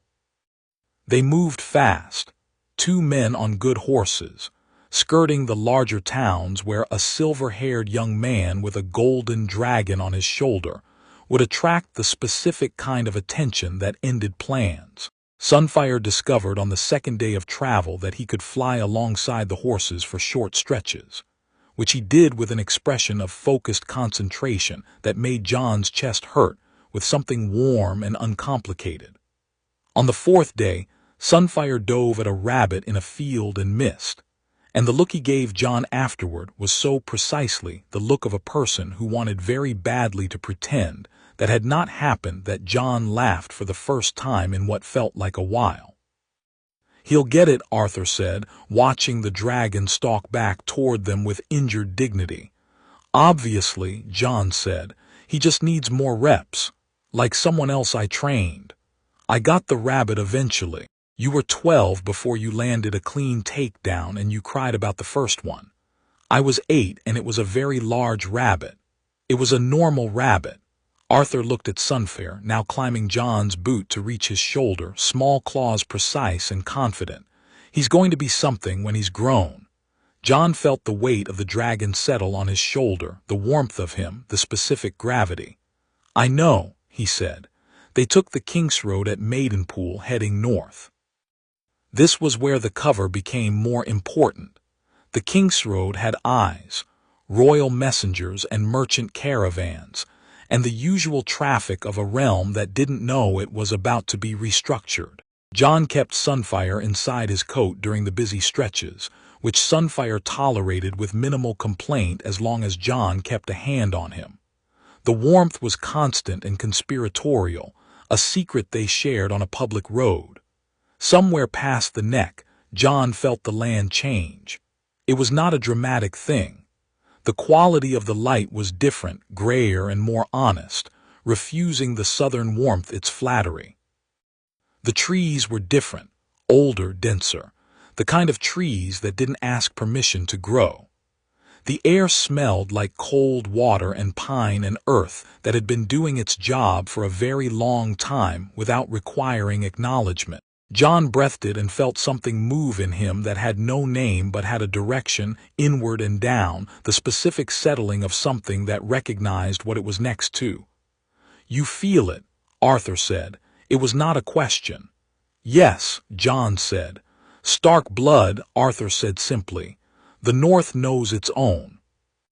Jon looked at the gray sky between the trees and thought about a woman who laughed too loud for a lady and was perfect for a person, who had been born here, under this sky, breathing this air, who had given him her eyes and her laugh and the blood that was, apparently, in conversation with the landscape right now. He let himself feel it, filed it not in the library but somewhere else, somewhere closer, somewhere that didn't require access through the intellect. They reached Winterfell on a day that couldn't decide between cloud and sun, and settled for alternating them, the light moving across the stone walls in shifting patterns that made the castle look like it was breathing. Jon pulled his horse up on the rise above the King's Road and looked at it. It was enormous and old and entirely serious. None of the decorative ambition of southern castles, none of the architectural argument about power. It simply sat there, massive and competent and real, saying nothing except we are here and we have always been here and we will continue to be here after everything else changes. Hot springs ran somewhere beneath it, he knew, had read about it, but knowing about it and feeling the warmth rising from the stone even at this distance were different things. Steam drifted from certain sections of the wall. The castle breathed. "Well," he said. "Yes," Arthur agreed. Sunfire pushed his head out of Jon's coat and looked at Winterfell with the amber eyes, and then made the small heat sound, the breath with fire in it, and Jon put a hand on him and said quietly, "I know. Me too." The guards at the gate were stark men, thick-shouldered, serious, wearing the gray of the household with the matter-of-fact authority of people who didn't need to perform their competence. They looked at Jon and Arthur and the silver hair and had the professional expressions of men seeing something they'd been briefed to expect but still found requiring adjustment. "State your purpose," the senior guard said. "Jon Targaryen," Jon said. "Lord Stark is expecting me." A beat of silence. The guard processed this, the name, the hair, the calm, the fact that there was a small golden head now visible at the collar of Jon's coat, looking at the guards with amber eyes. The guard made a decision. "Wait here." They waited. Sunfire emerged fully from the coat and perched on the saddle pommel, regarding the castle with proprietary interest. Several of the other guards were looking at the dragon with expressions ranging from fascination to mild existential concern. Jon ignored this. You couldn't manage every reaction, and the attempting of it was exhausting. The gate opened. The man who came through it was not a servant. He was perhaps 40, lean and dark-haired, going gray at the temples, with the face of someone who'd had a great deal of practice not revealing things, and was doing that now, doing it hard, but the gray eyes, the specific gray of them, the gray Jon saw every morning in his reflection, gave him away in the first second. Jon knew the eyes. He'd lived his whole life seeing what they looked like from the inside. Ned Stark stopped 10 feet away and looked at his sister's son. Jon dismounted. He handed Arthur the reins and walked forward until they were face to face, and he let Ned look. He understood the look. It was the same one Doran had given him, the same one Rhaegar gave him on mornings when grief and love were using the same face.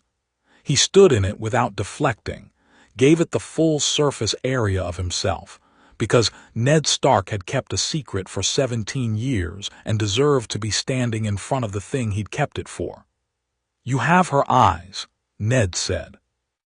His voice was careful and controlled and completely failing to conceal the fact that he was, Behind the control, a man standing very close to the edge of something enormous.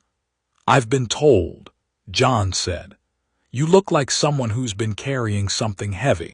Something moved through Ned's expression, not quite a smile, but the country adjacent to one. "Come inside," he said. "Both of you." The Great Hall of Winterfell was exactly what it said it was, great in the old functional sense, warm from the hot spring heating that ran through the walls, smelling of wood smoke and dog and the particular domestic seriousness of a house that was always full. A direwolf the size of a small horse lifted its head from beside the hearth and looked at Jon. Jon looked back. Sunfire on his shoulder looked at the direwolf with what could only be described as professional interest.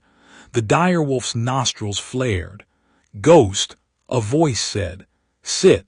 Jon turned. A girl had come through the side door, small, dark-haired, 8 or 9 years old, wearing breeches that were muddy at the knee and an expression of complete unapologetic curiosity. She was looking at Jon with the directness of someone who had decided that social filtering was other people's problem. She looked at Sunfire on his shoulder and her eyes went enormous. "That's a dragon," she said. "It is," Jon agreed. "Can I touch it?" "Arya," Ned said, with the particular tone of a parent who has said a name in that specific tone many times before. "I'm just asking," she said to her father and then back to Jon. "Can I?" Jon looked at Sunfire. Sunfire looked at the girl with the muddy knees. After a moment the dragon lifted off Jon's shoulder, crossed the 10 feet between them in 4 wing beats, and landed on the girl's outstretched arm with the careful precision of something that had made a decision and committed to it. Arya froze. Then she looked at the dragon on her arm with an expression of pure, undiluted joy. "He chose you," Jon said. "That's different from permission. He doesn't really take instructions." "He's warm," she said, in a hushed voice that was entirely unlike the normal volume he'd come to understand was her default. "His scales are warm. He runs hot. Like you." Jon blinked. She wasn't looking at him, still looking at the dragon, but the question was real. "What do you mean?" "Father told us some things, about who you might be. He didn't say much, but he said." She flicked a look at Ned, who had the expression of a parent revisiting a speech delivery and finding it imprecise. "He said you were fire and ice both, which sounds like you run hot." "Arya," Ned said again. "I'm just repeating what you said." "I said something else entirely." "You said fire and—" "Come have something to eat," Ned said, with the weary competence of a man deploying hospitality as a tactical redirect, and gestured toward the table. The private conversation happened after dinner, after Arya had been removed from the hall by a woman named Septa Mording, who appeared to have the specific patience of someone whose patience had been comprehensively tested for years. Lady Catelyn Stark. Jon had expected wariness and received something more complicated, a face doing the work of courtesy over a more complicated internal weather. She had red hair and tully eyes, and she looked at Jon the way you looked at a thing that had implications you weren't done calculating. She was not hostile. She was assessing. He respected that. When it was just Ned and Jon and Arthur at the long table, Ned poured his own wine and held the cup without drinking and said, "Rhaegar is alive." "Yes," Jon said. "His letter said so. I read it 4 times. I imagine you did. I want to hear it from you." He looked at Jon directly. "Not the facts of it. I have the facts. I want—" He stopped, reorganized. "I spent 17 years believing your father was dead. That your mother, that Lyanna had, that everything had already played out and there was nothing left but the shape of it." He set the wine cup down. "Instead there's you, here, at my table," a long pause, "with a dragon on your shoulder." "Sunfire's on the floor," Jon said. The dragon had followed Arya to the door of the hall and then returned when she'd been taken upstairs, and was now sitting near the hearth, watching the direwolf, who was watching back with the wariness of a dog confronting something that violated its categorical system. Ned looked at the dragon for a moment. "She talked about you," he said quietly. "Lyanna." In the letter your father sent years ago, she was alive when she wrote it. She was. He stopped. She described you, the color of your hair. She said you were 3 months old and already had opinions. Something moved across his face. She asked me to remember you, to know who you were and where you were and that you existed. She asked me to, if it was ever possible, to find a way to be your family. The hall was very quiet. Ghost had given up on the direwolf standoff and put his head back down. Sunfire was doing something with his tail that looked like it had a purpose Jon couldn't identify. "I'm here," Jon said. "That's me doing my part." Ned looked at him. The gray eyes, Lyanna's eyes, were doing their contained work, processing, deciding, weighing things against each other. Finally he said, "What does your father want from the North? Support, when the time comes." Jon leaned forward, both forearms on the table. Not armies immediately, not sworn swords and banners. He wants the North to know that when this moves, it moves for something real. Not another Targaryen restoration play, not a dynastic argument, something that actually makes the realm better than what's currently running it. He paused. "You know what's running it?" Ned's jaw tightened fractionally. "I know what I've heard." "Then you know that Cersei Lannister makes every actual decision and Robert Baratheon drinks himself past the point of making them. You know about the debts. You know about the realm state." Jon kept his voice level. "I'm not asking you to betray your king today. I'm asking you to look at what you know and tell me honestly whether what's sitting on the Iron Throne deserves the North's loyalty or just has it by default." Silence. "That's not a subtle question," Ned said. "I'm not a subtle person. I was raised to think clearly and say the thing." Jon sat back. "You raised your children the same way from what I've seen of your daughter. She asked to touch my dragon before she even said her name." A sound from Ned that was not quite a laugh but was undeniably its first cousin. Then it faded and the gravity came back. "If I support this, if the North is known to be behind a Targaryen restoration, Robert will see it as treason." "Robert Baratheon," Arthur said, from down the table, speaking for the first time in an hour, "has been looking for reasons to drink himself to death for 15 years. I'd be surprised if he has another 5. He said it with the particular flatness of a man who wasn't being cruel, only accurate. Ned looked at Arthur Dayne for a long moment. The history between that name and the Starks, Jon knew it, had known it for years. The Tower of Joy, the fight that had ended with Ned standing and Arthur not. Except Arthur was here, which was itself a reconfiguration of a story Ned had believed. "You're supposed to be dead," Ned said. "I was supposed to be many things," Arthur said. "I'm a knight. I go where honor points. And honor points at Jon Targaryen. Honor points at the truth," Arthur said, "which is that this young man is the legitimate heir of 2 great houses, is more ready to lead than any man I've trained, and I've trained a great many, and that the alternative is leaving the realm in the hands of people who are running it into the ground for personal advantage." He poured wine for himself with the deliberate care of a man making his last point via action. "That's where honor points." Ned sat with this for a while. Jon let him. There was no rushing Ned Stark. The man was doing the internal accounting that honest people did when they were about to make a real decision, the kind that cost something. Jon had seen his father do it. He recognized the process. "I want to know you," Ned said finally, looking at Jon. "Not as a political figure, not as Rhaegar's heir.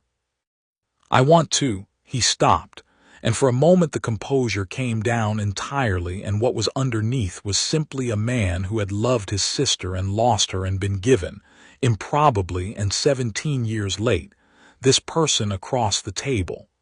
"You're Lyanna's son. Your family. I want to know you before I think about any of the rest of it." Jon looked at his uncle. The word uncle was strange in his mouth. He'd never used it aloud for this man. This was the first time, and it landed with a specific weight. "Tell me about her," he said. "She was real to me the way things are real when someone loves them enough to describe them, but I want the version you have. The brother version." Ned was quiet for a moment. Then, "She was infuriating," he said.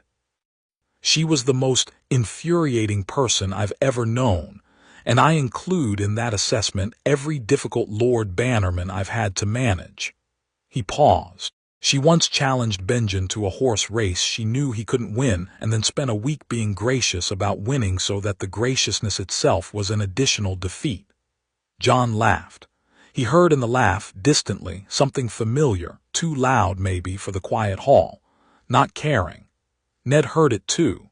His face changed. He put his wine cup down with both hands carefully and looked at the table for a moment, and when he looked up his eyes were bright in a way he didn't try to conceal. "That's her laugh," he said. "Exactly that." The fire crackled in the hearth. Sunfire lifted his head, looked at Jon, looked at Ned, and put his head back down with the air of something satisfied by what it saw. They talked for 3 more hours. 2 days passed, and they were the most unexpectedly good 2 days Jon could remember in recent history. Winterfell had a rhythm that he hadn't anticipated, not the political rhythms of Pentos or the careful rhythms of his Braavos' life, but something older and more domestic, the rhythm of a place that understood itself. Mornings were training in the yard, afternoons were various work of the castle, evenings were the great hall with the whole household. Arya found him every morning. She appeared in the yard the first dawn in her sparring gear with a look that said she'd been planning this and dared anyone to have an opinion about it. She watched him work through forms for 10 minutes and then said, "You're better than Sir Roderick. Sir Roderick is your master-at-arms." "He's good," she said, with the fairness of someone who prided herself on fairness even when enthusiasm ran the other direction. "But you're different. She looked for the word, loose, like it's not work. "It stopped being work about 10 years ago," he said. "Now it's just thought. Can you teach me that?" He looked at her, small, serious, standing in the yard with her wooden sword and her muddy boots and her complete absence of doubt that this was a reasonable request. "What does your father say about your training?" "Father says I can train with the boys. Septa Morden says that's not the point. The point is that I become a lady, which I think is a different kind of training but not one I find interesting." She said it without complaint, just as a fact that she'd assessed and found wanting. "I'll talk to Sir Roderick," Jon said, "and your father. You don't need to do that. I want to. If I'm going to work with you I want it to be above board. No sneaking. Sneaking makes everything complicated." She looked at him with the gray eyes, Lyanna's eyes again, the family eyes assessing him. "You're not what I expected," she said. "What did you expect?" "A prince," she said, making the word sound like a category of problem. "Rhaegar's son. Silver-haired dragon coming to claim things. I thought you'd be." She made a gesture that covered theatrical, self-important, performative. "But you're not like that." "What am I like?" She thought about it with the seriousness she gave everything. "Like someone who's done enough hard things that the soft things feel like gifts," she said. "Like you actually want to be here, not just at Winterfell, but in general, in the world." She paused. "Father's like that too, but quieter about it." Jon looked at this 9-year-old girl who had just described something about him that he'd never put into words himself, and felt a specific warmth that had nothing to do with Sunfire or the hot spring heating. "Right," he said. "Let's see what you've got." Her sword work was, genuinely, promising, raw and unpolished but with good instincts underneath. A natural sense of distance, and the specific refusal to telegraph that usually had to be trained in and was already there in her.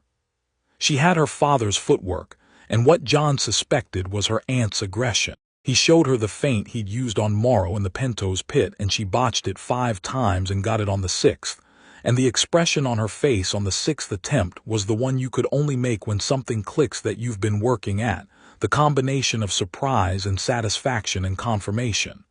"Again," she said immediately. "That's your aunt's instinct," Jon said. She stopped. "You know about her. My father told me things. She wouldn't stop until she got it right." The faint, the race, everything, she didn't stop. Arya was quiet for a moment. Father doesn't talk about her much. I think it hurts him. Yes, Jon said, but in the good way, not the broken way. There's a difference. She looked at him. Is that what your father taught you? Pretty much. She took her stance again, once more. On the third morning, Ned found Jon on the battlements above the courtyard, watching the yard where Arya was doing what she thought was a secret training session with Sunfire, who was apparently willing to be used as a moving target for thrown practice sticks, ducking and weaving with the compact precision of something that was also, Jon could see, learning something from the exchange. She's going to wear that dragon out, Ned said. Sunfire's fine. He's having a great time. They stood together, looking at the yard below. The morning was cold and gray and genuinely pleasant, the kind of cold that felt like honesty rather than punishment. I've been thinking, Ned said. I know. You can't know. Your face does the same thing my father's does when you're almost at a decision. It goes consolidated like you've gathered everything in. A silence. She used to say I couldn't play cards for the realm because my face said too much. Lyanna again, underneath the words. I've heard that runs in the family. Jon looked at him. What did you decide? Ned was quiet for a long moment. Below, Arya made a throw that Sunfire actually misjudged, and the practice stick bounced off his wing and he made the indignant sound, and Arya clapped both hands over her mouth. When it's time, Ned said. When you move, when it becomes real, not preparation, I'll not stand against you. The North will not stand against you. He paused. Not because of what you are or what your claim is, because of who you are. He looked at Jon with Lyanna's gray eyes, which were also Jon's gray eyes, which were the eyes of a family that paid attention. She made the right choice, he said, and it was the first time Jon had heard him say it, heard anyone say it without caveats or tragedy framing, just the plain statement. She loved him. She loved your father, and she'd have been, he stopped, chose. She'd be proud of you. I can tell that already, and I've known you 3 days. Jon looked out over the yard, over the gray Winterfell sky, over the direwolf sleeping in the corner of the courtyard, while a dragon practiced evasion maneuvers with a 9-year-old girl. Something in him settled in a way it had never quite settled before, not the egg-weight settling, not the strategy consolidating settling, something more fundamental, something like, this is real, this family is real, I'm real in it. I'll come back, Jon said. When it's time, you have my word. Targaryen word, Ned said, right at the edge of it. Stark word, Jon said, half and half, the reliable half. Ned looked at him. Then he made the sound, the not quite laugh, the one that was actually better than a laugh because it was what laughter became in people who felt things deeply and quietly. He put a hand briefly on Jon's shoulder in a grip that felt, Jon thought, exactly like family, not his father's grip, not Arthur's grip, something different in its own. Come inside, Ned said. It's cold and Catelyn will think I've been rude to you, which means I'll hear about it. Jon called down to Arya, 5 more minutes then in. 10, she called back without looking up. 7, he said. A pause. Fine. Ned shook his head slowly and went toward the door, and Jon followed him into the warmth of Winterfell, which smelled like wood smoke and dog and home, which he was only now understanding was a thing you could have more than one of. Sunfire landed on his shoulder as he crossed the threshold, warm and specific and his. The wolf at the hearth inside raised its head, looked at the dragon, decided this was now normal, and went back to sleep. They left on the 4th morning, because the road back was long and Dorne needed reporting to, and Rhaegar's letters were already moving through channels that would need the next response soon. Jon said goodbye to Catelyn Stark with the courtesy she'd given him, and received a nod that was a degree warmer than it had been, not warm, not yet, but the direction of travel was clear. He said goodbye to Ned with a hand grip that held more than a hand grip usually held. Arya followed him to the gate. She stood there with Sunfire on her arm for the last time, the dragon apparently accepting this farewell also, and looked at Jon with the gray eyes. "You'll come back," she said. "I told your father." "I'm not asking father, I'm asking you." The directness of it was entirely without aggression, just the thing she wanted to know, asked plainly. "I'll come back," Jon said. She handed Sunfire back. The dragon moved to Jon's shoulder and looked back at Arya with what Jon chose to interpret as affection. She reached up and touched the tip of one wing briefly. "When you come back," she said, "I'll have that feint perfect, and then I want you to teach me the step-aside thing. The one where you go with the wall instead of fighting it." Jon looked at her. 9 years old, and she'd watched him for 4 days and extracted the essential principle of something it had taken him years to articulate. "How did you?" "Arthur told me," she said. "He says it's the most important thing you know. He said you learned it at 8. She paused. "I want to learn it at 9, which is better." Jon looked past her gate to where Arthur was already on his horse, looking at the sky with the expression of a man pretending he had not just been caught sharing classified training information with a 9-year-old. "Arthur," Jon said. "Time to go," Arthur said to the sky. Jon looked back at Arya and felt the warmth again, the family warmth, and shook his head. "I'll teach you when I'm back," he said. "I promise." She nodded once, with the gravity of someone who took promises seriously because she gave them seriously. Then she went back through the gate without looking back, which was both the most stark thing he'd seen her do and somehow the most affectionate. He turned his horse south. The road was long and the sky was gray, and Sunfire was warm on his shoulder. Somewhere behind him, Winterfell breathed its steam into the cold air, and somewhere ahead Dorne waited with its orange groves, and its patient prince, and the sister who was learning to take up the space she'd been given. And somewhere in Braavos, a man with silver hair and a hand against his ribs was reading letters and making plans and running out of time, which Jon was going to address directly and soon, because some conversations couldn't wait and some distances couldn't stand. He rode fast. The north was behind him. It would hold. Chapter 5. The Lion's Gambit. The letter from Varys arrived in Dorne 12 days after Jon returned from Winterfell, written in the precise hand that Varys used for things that were important, and the deliberately ordinary ink that he used for things that were also dangerous. It said, in the kind of language that said more between the lines than on them, "The Queen is aware. The situation in King's Landing requires immediate attention.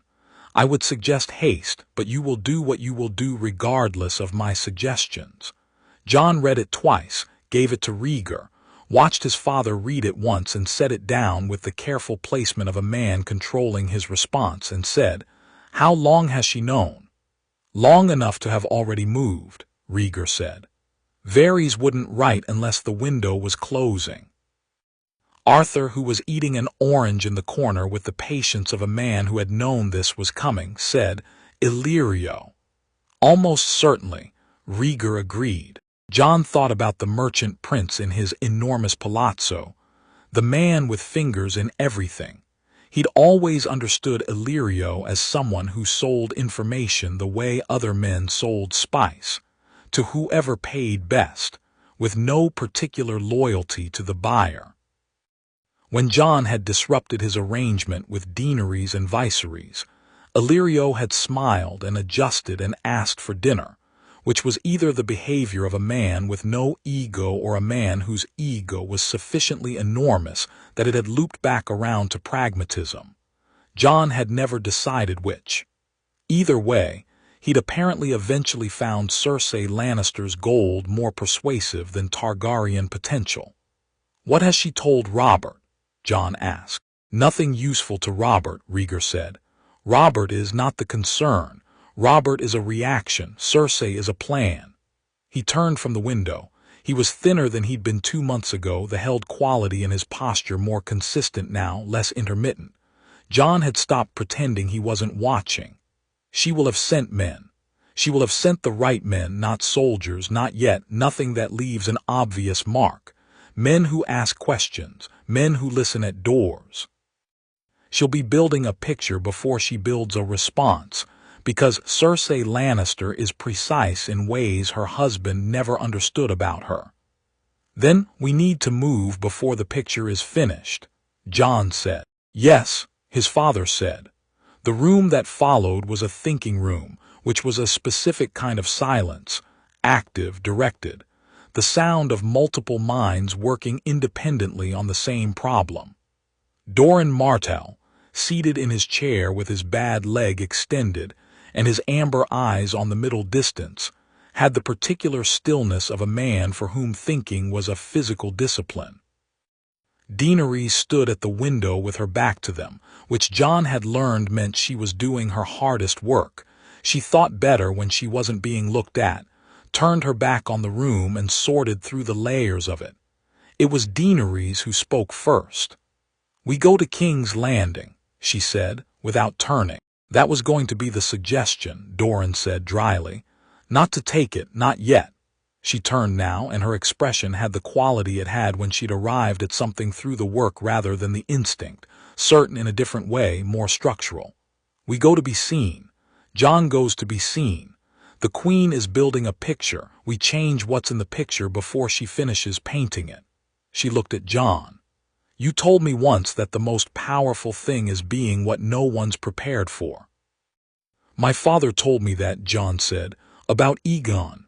Then be Aegon." She held his eyes. "Don't arrive as a threat, arrive as a fact, as something that's already happened and simply requires acknowledgement." She paused. "With Sunfire." The room processed this.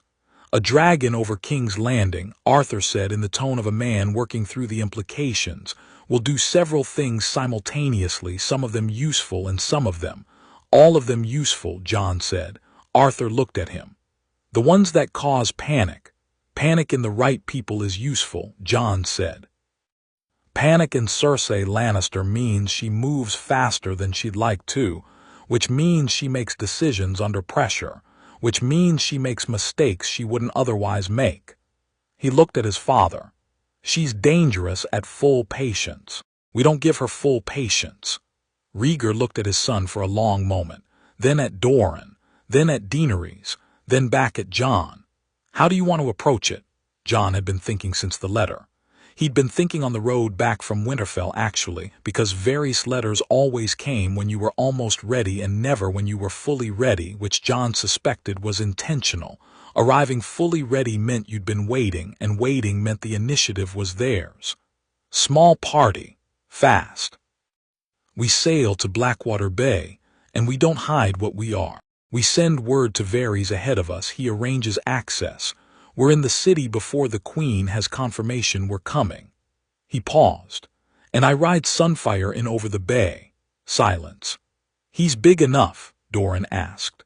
Jon looked at the dragon, who was draped across the back of a chair in the corner of the room in the manner of something approximately the size of a large hound, which he now was, his wings folded and his eyes half closed in the morning heat.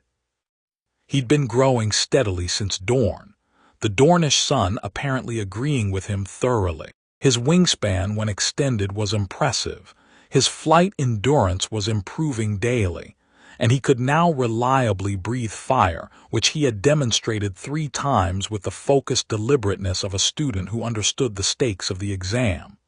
"He's big enough," Jon said. They sailed in 5 days. Rhaegar stayed in Dorne. This was the conversation Jon had been avoiding, and then stopped avoiding. Because the thing about conversations you'd been avoiding was that they waited with infinite patience and extracted compound interest on the delay. He had it with his father the evening before departure in the garden of the water gardens, with the orange trees doing their quiet work around them and the fountains indifferent to human difficulty. "You're not well enough to make the crossing," Jon said. No preamble.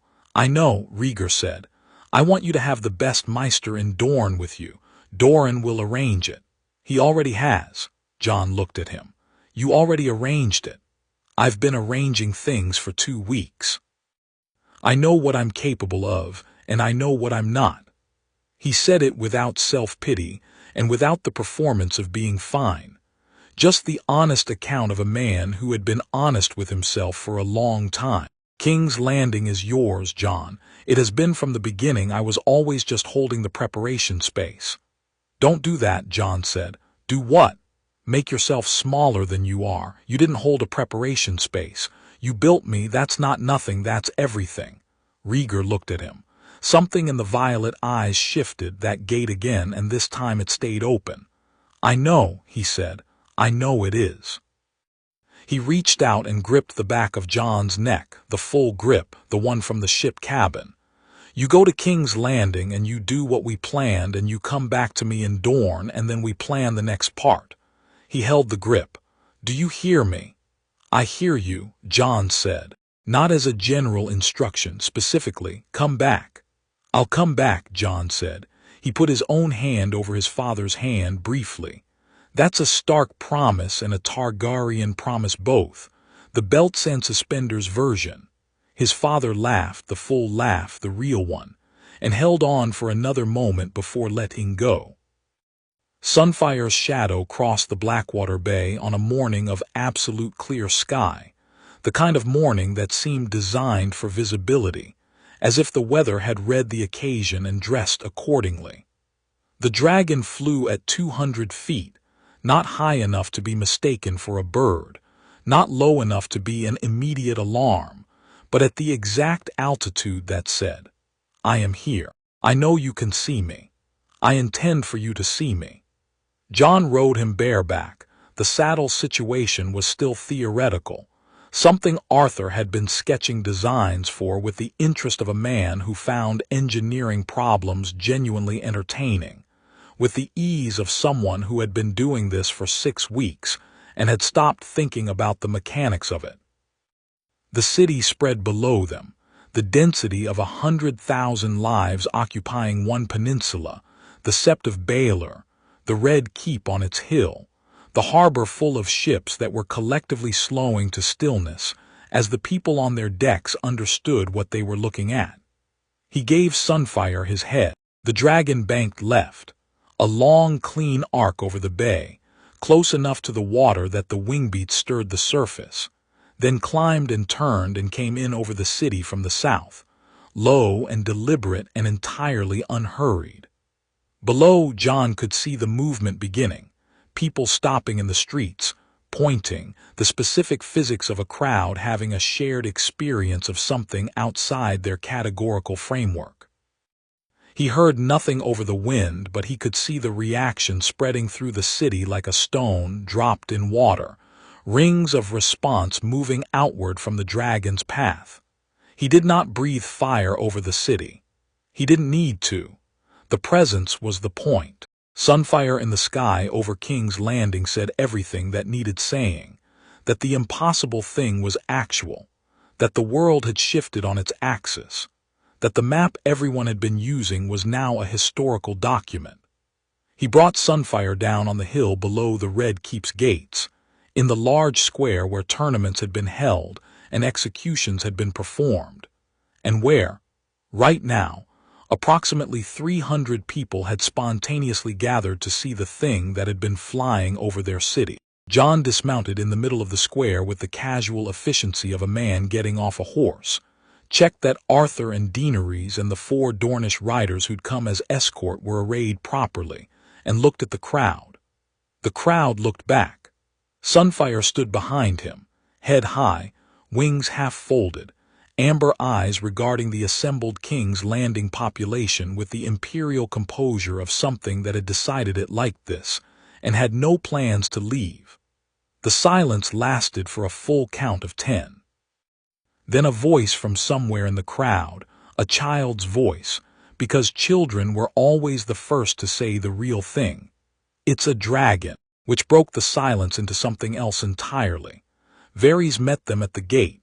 He was dressed in his usual burgundy, and he moved with his usual silence, and he looked at Jon with eyes that had been calculating the arrival of this moment for approximately 17 years and had arrived at the correct answer and were now simply confirming the calculation. "You're early," he said. "The wind held," Arthur said from behind Jon. "The whole city saw the dragon," Varys said. "That was the intention," Jon said. "Yes, I know, I'm not criticizing. I'm observing that the Queen will have seen it too, which means we have." He glanced up at the sun, perhaps 2 hours before she decides what kind of response she wants to have. He looked at Daenerys. "My lady, you look well." "Varys," she said, the word containing a complete assessment of their complicated relationship with full acknowledgement of its productivity. "Lord Tyrion would like to meet you," Varys said to Jon. "At your convenience, before the more formal conversations." Jon processed this. Tyrion Lannister, he knew the shape of the man, had heard him described by his father and by Varys in terms that both agreed on. Exceptional mind, complicated loyalties, a man whose humor was the armor over something more genuine and more dangerous to himself. Where is he? Waiting in the Tower of the Hand, which is technically his father's tower, but Lord Tywin is currently unavailable. Unavailable, Arthur repeated. At his seat, Varys said. Casterly Rock. He and the Queen are not currently in agreement about several things. His absence from the capital is one of the results of that disagreement. A pause. It simplifies matters considerably. Jon followed Varys through the gates of the Red Keep. He'd never been here, had grown up with the shape of it from histories and his father's descriptions. But descriptions were to reality what maps were to terrain. Useful, but not the thing itself. The Red Keep was enormous and layered and smelled of privilege and anxiety in roughly equal measure, the specific combination of a place that had always been a seat of power and currently housed people who were worried about whether they'd keep it.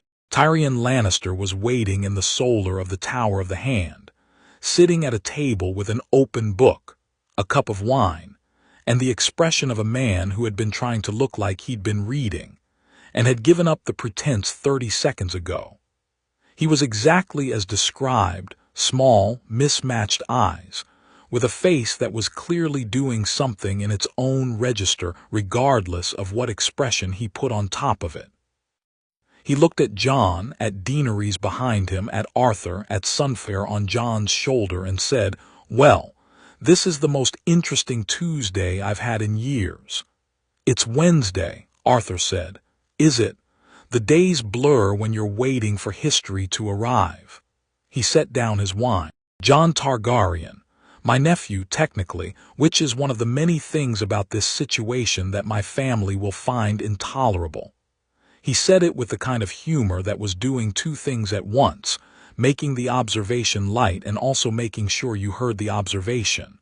"Sit down, all of you. Varys, pour for our guests and don't pretend you don't know where the good wine is." Jon sat.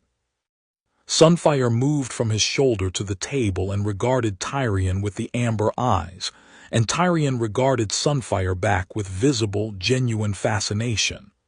"May I?" he said. "He decides," Jon said.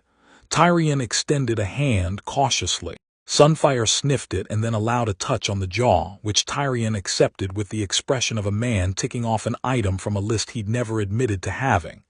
"Extraordinary," he said softly. Then louder, "My sister is going to lose her mind." "That's partially the intention," Jon said. "Only partially. The main intention is to make a conversation possible that otherwise wasn't. The Queen is reasonable when she doesn't feel cornered, yes." Tyrion looked at him. "Who told you that?" "You just confirmed it with your expression." A beat. Tyrion picked up his wine. "My sister is the most capable person I know," he said, in the tone of a man saying a complicated true thing. "She is also the most dangerous when she believes her children are under threat. Which she will believe, because you, specifically you, the legitimate heir here with a dragon, represent an existential threat to the succession of her children." He paused.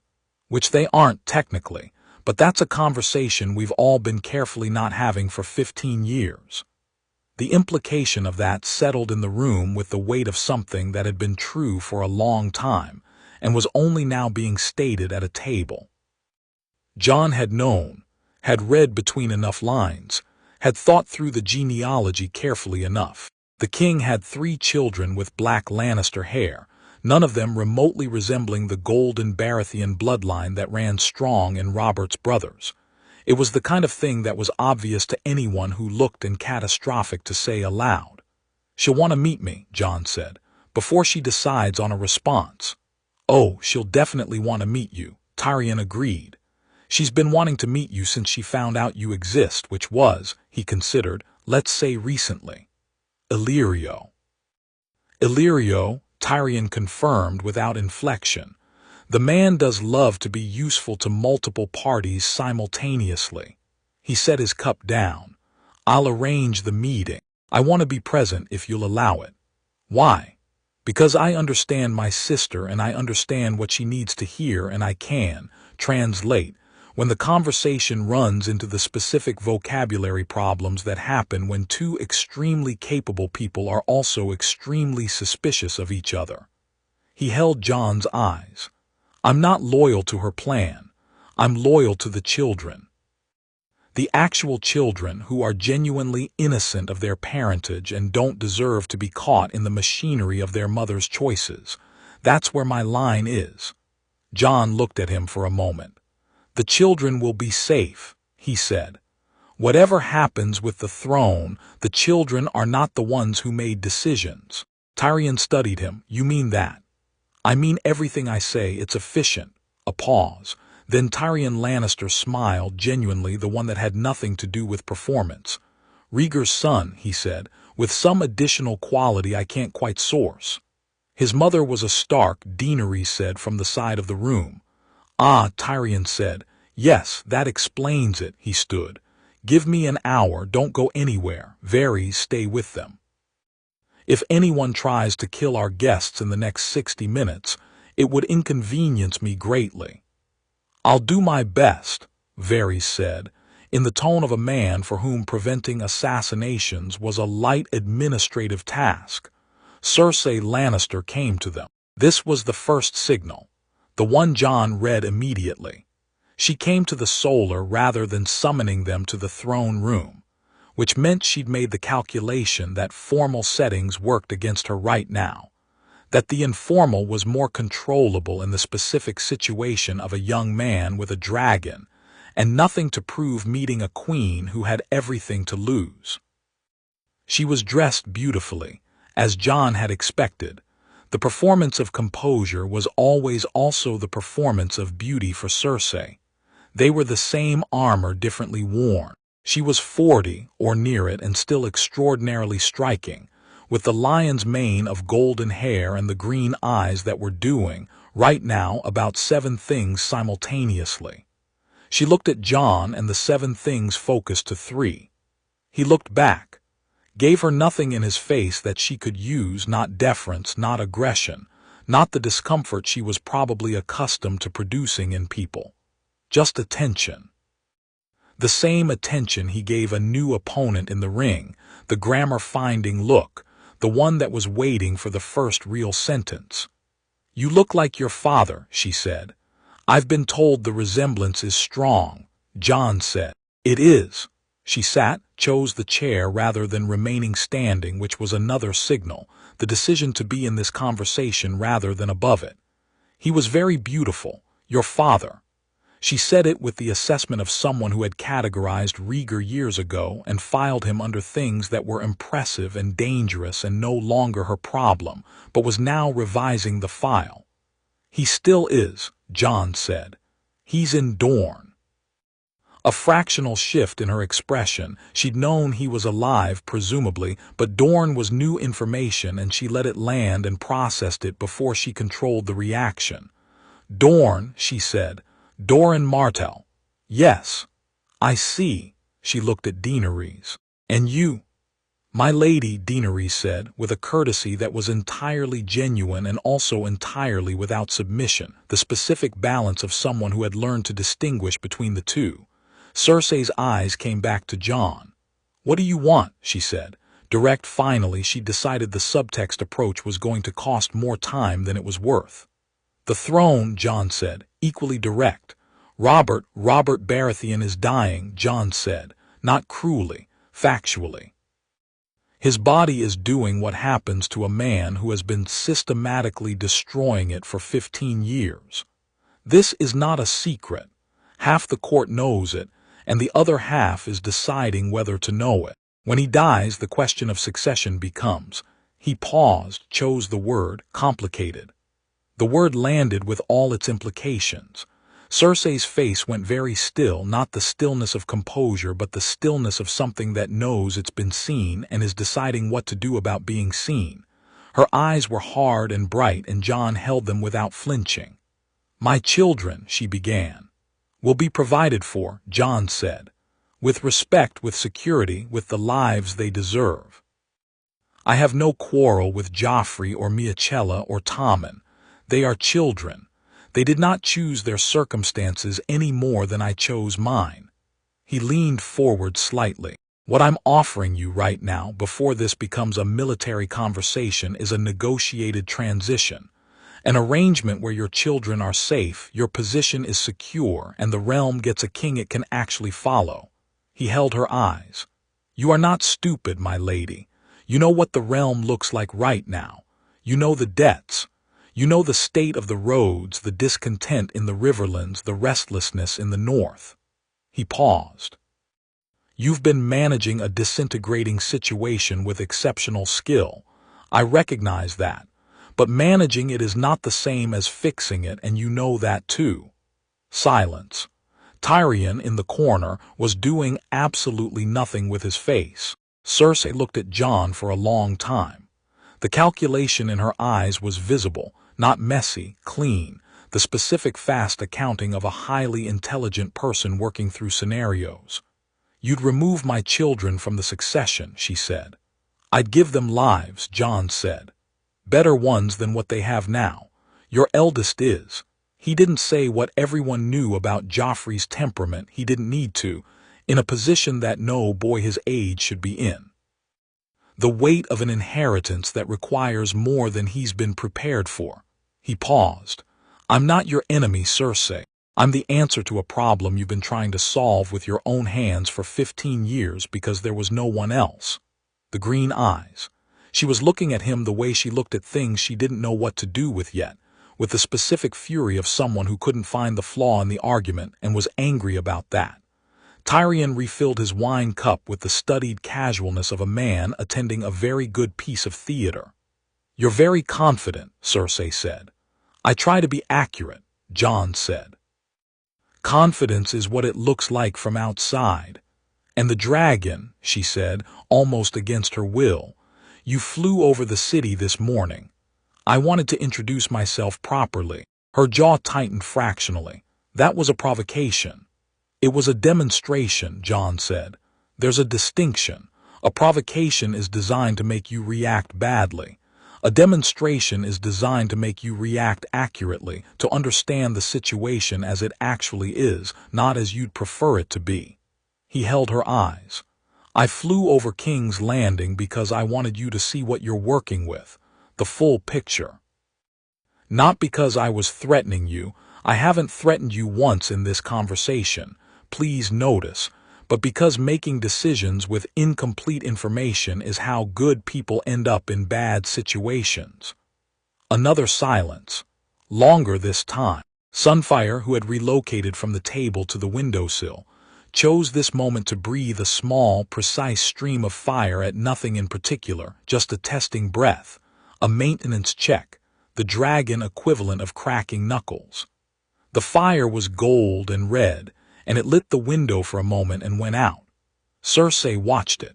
Something moved through her expression that Jon hadn't expected, not fear, or not only fear. Something that had been buried under 15 years of managing and fighting and building walls. Something that was almost the face of a person who was tired. "I need time," she said.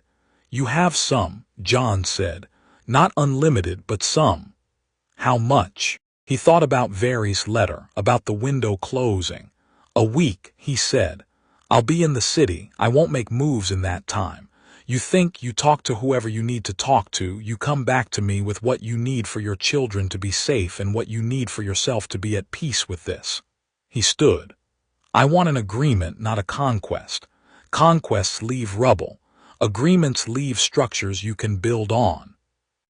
She looked at him from her chair, still seated, and he was standing, and neither of them acknowledged the geometry of it. Your father was a dreamer, she said. Beautiful and useless. I'm not my father, Jon said. And he wasn't useless. He just had the wrong audience for too long. He met her eyes. You're not the wrong audience. He went to the window where Sunfire was sitting, and the dragon stepped onto his arm, and Jon looked at King's Landing spread below, the city, his city, the city that was going to require an enormous amount of work and patience and competence to pull back from the edge it was approaching, and he felt Cersei's eyes on his back. 1 week, he said, without turning. He heard her stand. He heard her go to the door. He heard her stop. Your aunt, she said, the silver-haired girl. Daenerys, Jon said. She'll be trouble, Cersei said. She'll be magnificent, Jon said. I suggest getting used to the idea. The door closed. The room breathed. Tyrion made a sound into his wine cup. Jon turned to look at him. Daenerys had her back to the room again, thinking, processing, looking at the city out the other window. Well, Tyrion said. He set his cup down. He looked at Jon with the mismatched eyes, and in them was something that Jon hadn't seen from him yet, not the wit, not the performance, the real thing underneath. I've been waiting for this conversation for a long time, he said. Not this specific conversation. The kind of conversation where someone says true things clearly in a room that's been full of comfortable lies for 15 years. He paused. It's remarkable how much better a room feels after. She'll try something, Arthur said. Of course she will, Jon said. She's Cersei Lannister. She'll find the angle that works for her and try it. He sat back down. Let her try. I'd rather know what the angle is than have her sitting on it quietly. You're using her, Daenerys said from the window. She turned. Her expression was not accusatory, it was thoughtful, working through it. I'm being honest with her, Jon said. Those aren't mutually exclusive. He held her eyes. If she comes back in a week with a real agreement, everyone wins. If she comes back with a knife, we handle it. Either way, we've moved the situation forward. Daenerys considered this. What if she does neither? What if she goes quiet and waits? She won't, Jon said. She's not built for quiet and waiting. Doran's built for quiet and waiting. Cersei's built for action. She'll move. He looked at Varys, who had been sitting in his corner through the entire exchange with the expression of a man watching a play he'd written years ago being performed better than he'd imagined. Varys, what do you know about Jaime Lannister's current movements? Varys smiled, the real one, the rare one. I wondered when you'd ask about him. He's the piece she'll move first, Jon said. He loves her and he's the best sword in the city and she'll want him close before she decides anything. Where is he? 2 days' ride, Varys said. Riding hard, probably 1. Jon nodded. Good. I want to meet him before she gets to him. Can you arrange it? Varys looked at him with the dark, sharp eyes that had been reading rooms for 40 years and finding the real story in them. You know, he said, Rhaegar used to ask me questions in exactly that way. The kind where you've already worked out the answer and you're asking to see if my answer matches. Does it match? It matches, Varys said. Jon stood. He was hungry, actually. The kind of hungry that happened when you'd been running on adrenaline and attention and abruptly arrived on the other side of the high point. Then we have 1 day, he said. Someone find me food. Arthur, I want to work through the Jaime Lannister conversation this evening because if I'm going to ask a man to hear difficult things about his family, I want to have thought through every version of how he reacts. He went to the door. Daenerys. Yes. You were right, he said. About coming to be seen, about being a fact rather than a threat. He held the door. It worked. She absorbed it in the way she absorbed things, inward first, then showing, the smile arriving a full second after the receipt of the information. I know, she said. "Don't be smug about it," he said. "I'm not being smug," she said. "I'm being accurate." He laughed genuinely. Arthur followed him out, and behind them Tyrion was already refilling his cup and starting a sentence to Varys that had the shape of something that was going to be interesting. And Daenerys stood in the solar of the Tower of the Hand in a city that was learning to say her name and let herself look at all of it. The city through the window, the new shape of the future, and felt, possibly for the first time, the full rightness of being exactly where she was. Jaime Lannister arrived at dusk. He came in through the gate with 2 Lannister men, and the road dust still on him, and the specific bearing of someone who'd been riding too fast towards something they were worried about. Jon met him in the courtyard, alone, no Arthur, no Daenerys, none of the architecture of numbers that said we have the advantage. Just him and Sunfire, who was perched on the fountain's edge and watching a sparrow with focused interest. James stopped. He was everything the descriptions had said: the golden hair, the green eyes he shared with his sister, the physical grace of someone who'd been the best swordsman in the realm for 20 years and whose body still remembered it clearly. He looked at Jon, and his eyes did a rapid, professional assessment that Jon recognized as the fighter's read. He looked at Sunfire, and his expression did something more complicated. "Jon Targaryen," James said. "Sir Jaime," Jon said. Silence. The courtyard light was the particular gold of the hour before dark, and in it Jaime Lannister looked less like the Kingslayer of the histories and more like a man who'd been carrying a specific weight for a long time and wasn't sure what to do when someone acknowledged it was there. "My sister will. I know what your sister is thinking," Jon said. "I want to know what you're thinking." Jaime looked at him. A long look, the kind that was actually trying to see something.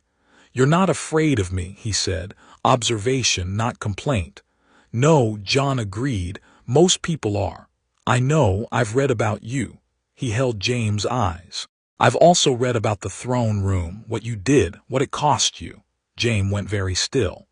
"Aerys was going to burn the city," Jon said, carefully, plainly. "You stopped him.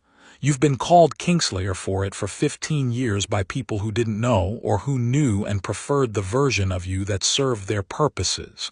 He paused. "I know what you did. I know why you did it.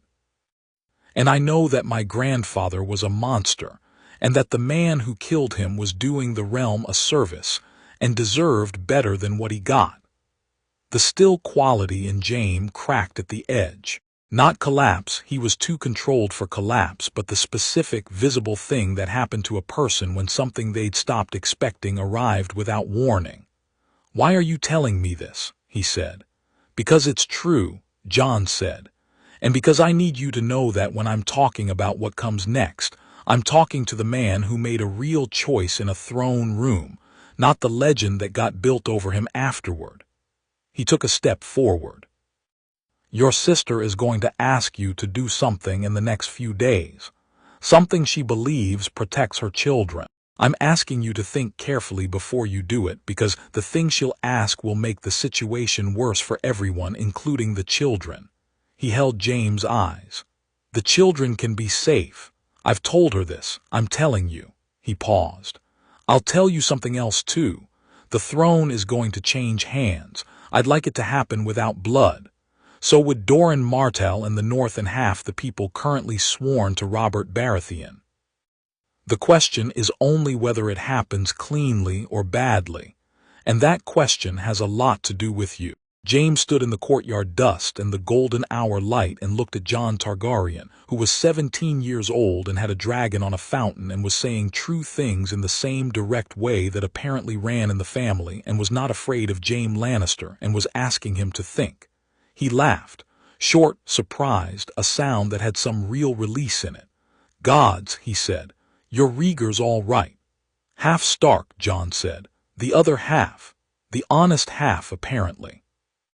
Jaime looked at Sunfire, at the fountain, at the keep around them, then at Jon. "I'll hear you out," he said. "The full version. Not tonight. Tonight I need to see my sister, and I won't lie to her about where I've been." He held Jon's eyes. I don't lie to her, I want you to know that. I know, Jon said. I'm counting on it. Another pause. You want her to know you talked to me, James said slowly. I want her to know that I talked to you and that you listened, Jon said. Yes. James read this. Read it fully, worked through the implications. You're using the fact that I'll tell her to put a specific idea in her head, he said. The idea that not everyone around her has made the same choice she has. I'm giving her accurate information through the most reliable channel available, Jon said. That's not manipulation, that's just communication. James looked at him for one more long moment. Then he did something Jon hadn't expected. He smiled.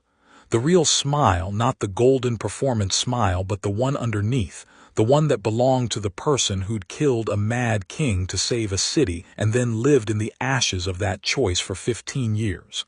Tomorrow, he said. I'll come back tomorrow. He went toward the keep. Sunfire made the heat sound, the approving one, the one that meant something along the lines of well handled.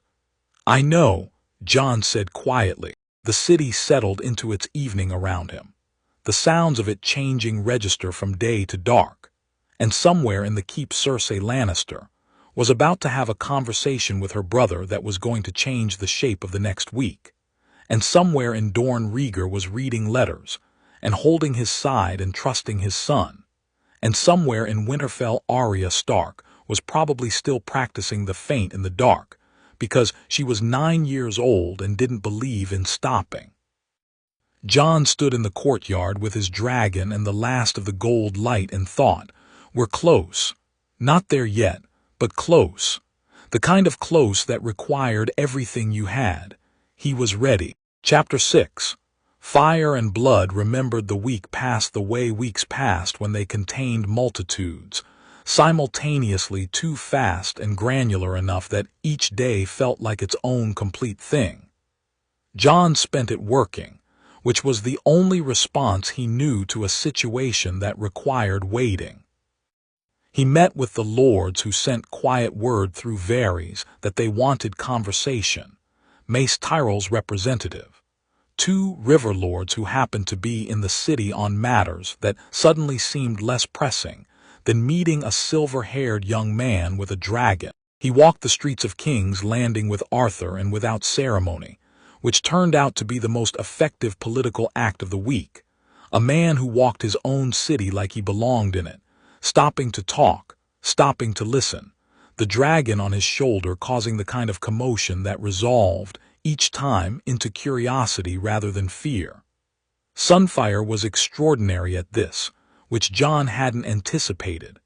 He had expected the dragon to frighten people up close. Instead, Sunfire seemed to understand, with the instinct of something that had spent its earliest weeks in a Pentoshi garden and a Dornish courtyard full of deliberate people, that being approached required a particular quality of stillness. He accepted children's hands and old women's exclamations, and the tentative fingers of dockworkers with equal composure. A blacksmith on the street of Steel spent 20 minutes examining Sunfire's scales with professional reverence while Sunfire sat on the forge's edge, the warmth of it apparently pleasant, and allowed the inspection. He's working for you, Daenerys said, watching from the doorway of a spice shop while a cluster of children crowded around Jon in the street, the dragon passing between them with patient grace. He understands what you need and he's doing it. He's doing what he wants, Jon said. What he wants happens to be useful. That's the best kind of ally, she said. That's exactly what my father says about Doran Martell. She smiled, looked at the street, looked back. Has she sent word? Not yet. It's been 5 days. She has 7, Jon said. She'll use all of them. He was right. The message came on the evening of the 7th day, delivered by a page who knocked on the door of the rooms Varys had arranged in a merchant's townhouse near the harbor, who handed Jon a folded note sealed with the crowned stag of the royal house, not the lion of Lannister, which was deliberate, and who left with the speed of someone who had been told to deliver the thing and not wait for a response. Jon read it, then read it again, then handed it to Daenerys, who read it and handed it to Arthur, who read it and looked up. She's agreed to meet, Arthur said. At the Sept of Baelor, Jon said. Tomorrow at dawn. The Sept, Arthur said, with the inflection of someone noting a detail. Neutral ground, Daenerys said. Public space, the gods as witnesses. She thought about it. She's asking for the terms to be agreed in a place where neither of you can easily resort to violence without consequences. She's also making a statement, Jon said, about legitimacy. Meeting at the Sept says she's treating this as a real negotiation, not a surrender, not a capitulation. He folded the note. That's good. That's exactly what we want. He looked at Arthur. No swords in the September. Arthur's face did the thing it did when Jon said something self-evident that didn't need saying. I know you know, Jon said. I'm saying it for myself. Dawn at the Sept of Baelor was a particular kind of quiet. The city's sound reduced to its lowest register. The light coming in through the high windows in long, angled beams that found the dust in the air and made it visible.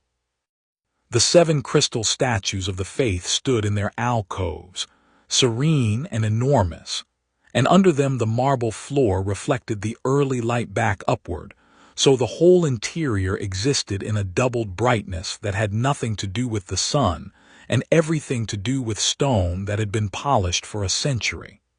Jon arrived first. He'd come alone, which had required a sustained negotiation with Arthur that he'd won by pointing out that bringing a sword hand to a meeting about trust was self-defeating, and that Sunfer on his shoulder was worth 10 Arthur Daynes in terms of visible capability. Arthur had conceded the argument with the controlled displeasure of a man who knew he'd lost on logic and retained the right to be unhappy about it. Sunfire was quiet in the September, not cowed. The dragon wasn't built for cowed, but attentive, the amber eyes moving through the space with the same methodical interest he applied to new environments, cataloging it, understanding it. He made no sounds. The Sept seemed to produce a similar quality in him that it produced in most people, which Jon found interesting. Cersei came with Jaime. This was either a comfort or a signal, and Jon decided immediately it was both. She wanted her brother's protection, and she wanted Jon to know she'd honored the implicit promise of Jaime's conversation in the courtyard 5 days ago. Jaime had come back the following morning, as promised, and they'd talked for 3 hours, a real conversation, not a negotiation, about what was real and what was possible and what the city needed. Jaime had listened the way people listened when they'd made up their mind to take something seriously. He'd asked hard questions. Jon had given honest answers. They hadn't arrived at friendship exactly, but they'd arrived at something more durable than that, mutual respect between 2 people who'd assessed each other and found the assessment worth respecting. Cersei was dressed in deep green, her hair down rather than arranged, which was another deliberate signal, informal, personal, the version of herself she chose for conversations that mattered. She walked to the center of the nave and stopped, and Jon walked to meet her, and they stood in the doubled light of the Sept with the crystals watching and the city outside beginning its morning noise. I've thought about everything you said, she said. I know, Jon said. What did you decide? She looked at him. The green eyes were doing fewer simultaneous things than they'd done in the solar. She'd narrowed them in the week of thinking to the essentials. He could see it. She'd done the accounting and arrived somewhere. My children, she said, specifically, not generally. Name what you need. Joffrey remains a lord, a real lordship, not a courtesy title, not an exile dressed as an honor. Land, income, a household. She held his eyes. Miachella and Tommen are provided for completely. Tommen especially, he's the youngest, he's gentle, he needs. She stopped. Did the thing Jon had seen her do twice before, approach the edge of something real and then decided whether to let it show. This time she let it. He needs stability.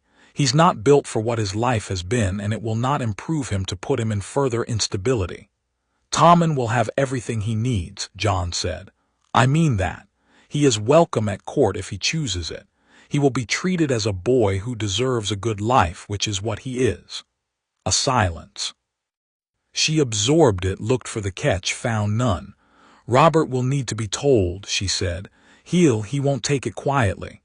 I'll talk to Robert, Jon said. Something moved through her expression that was almost a kind of relief, the specific relief of someone who had been managing a thing alone for so long that the offer of someone else taking a particular piece of it produced a reaction before the composure arrived. She controlled it quickly. He'll want to fight you, she said. He fights everything. I know. I'll manage it. He's still. She paused, and for a moment Jon saw behind all of it, the green eyes and the golden hair and the 15 years of architecture, to something more fundamental. A woman who had been handed a terrible situation at 17 years old and had survived it through sheer force of capability and will, who had made choices that cost her and others, who was neither villain nor innocent but a person who'd been playing a losing hand with extraordinary skill for a very long time. He's still the king, she said, for now. For now, Jon agreed. I will not move against Robert before he moves against himself. That's a promise. She looked at him for a long time. Jaime at her shoulder was still, not intervening, not performing his role, just present, the way good people were present for the people they loved when the difficult moments came. The Iron Throne, Cersei said. You're going to sit on it. Yes, Jon said. And you believe, she searched for the word, you believe you can manage what that actually is. Not the idea of it, the reality of it. The realm is broken, boy. The debts alone. I know about the debts, Jon said. I know about the roads and the grain stores and the state of the Night's Watch, and the lords who have been paying their taxes late for 3 years. I've been preparing for this since I was 7 years old. He held her eyes. I'm not going to pretend it's simple. I'm going to tell you it's possible and that I intend to do it and that I will. Another silence. Then Cersei Lannister did something Jon had not expected and had not planned for and was not in any version of the conversation he'd run through with Arthur the night before. She laughed. Short, genuine, and complicated, the laugh of someone who'd been tightly wounded for a very long time, finding a single cord loose. You sound like, she started and stopped. My father, Jon offered. No, she said, nothing like your father. She looked at him. Someone who hasn't apologized for existing since the day they were born. A pause. It's an unusual quality. She looked at Sunfire. The dragon looked back with the amber eyes, steady and warm. The dragon, she said. When he's grown, Jon said, this conversation will be a historical footnote. I'd prefer to have it now, while we're both still making choices rather than managing consequences. She was quiet for a moment. The sept light moved, the sun climbing, the angled beams shifting in their slow daily migration across the marble floor. Somewhere outside the city was waking fully, the sounds rising. I'll agree to what you've offered, she said. The children's provisions, the terms you've laid out. She held his eyes. I won't be grateful, I want you to know that. I'll do this because it's what's best for my children and because the alternative is worse for everyone including me. But I won't be grateful. I'm not asking for gratitude, Jon said. I'm asking for an agreement. You have one, she said. She turned and walked back toward the sept's door, Jaime beside her, and at the door she stopped without turning and said, in a voice that carried back through the doubled light, Your mother was a fool. Jon waited. She chose correctly, Cersei said, but she was still a fool. She went out. Jaime paused at the door, turned, looked at Jon with the green eyes that were his sister's eyes but doing different things in them. For what it's worth, he said, I think she means what she said, the agreement. I know she does, Jon said. She means everything she says. That's why she's dangerous and why she's useful. Jaime looked at him for a moment. Then, when you're king, he said, and there was something in saying it that seemed to cost him something and free him from something simultaneously, you'll need a Kingsguard. I'll need a good one, Jon said. Jaime held his eyes. "I'll think about it," he said, and left. Jon stood in the sept alone in the morning light with the crystal gods in their alcoves and the dragon warming on his shoulder. He breathed once all the way through and let himself feel the full weight of the morning, the agreement, the terms, the shape of what had just happened. Not celebrating, not relieving, just acknowledging it, letting it be real. "Right," he said, to no one in particular, and walked out into the day. He sent a raven to Dorne that morning. He wrote it himself, quickly, the way his father had always written things when they mattered, clearly, without decoration. The agreement is made. Cersei has given terms. Jaime is thinking. Robert is the next conversation. "Come when you're able, Jon." He held the pen over the last line for a moment, then added, "I need you to see this." "Come." The raven went. Robert Baratheon summoned him 3 days later. Not a meeting, a summons, the formal kind, the royal kind, the kind that said, "I am still king. You are still in my city, and we are going to have this conversation in the throne room on my terms." Jon had expected it. He'd told Varys to expect it. He dressed without ceremony, left Sunfire with Daenerys, who had developed a relationship with the dragon that Sunfire seemed to have decided was in everyone's best interest, spending hours in the dragon's company with a quality of ease that told Jon things about both of them, and walked to the Red Keep. The throne room was everything its reputation was.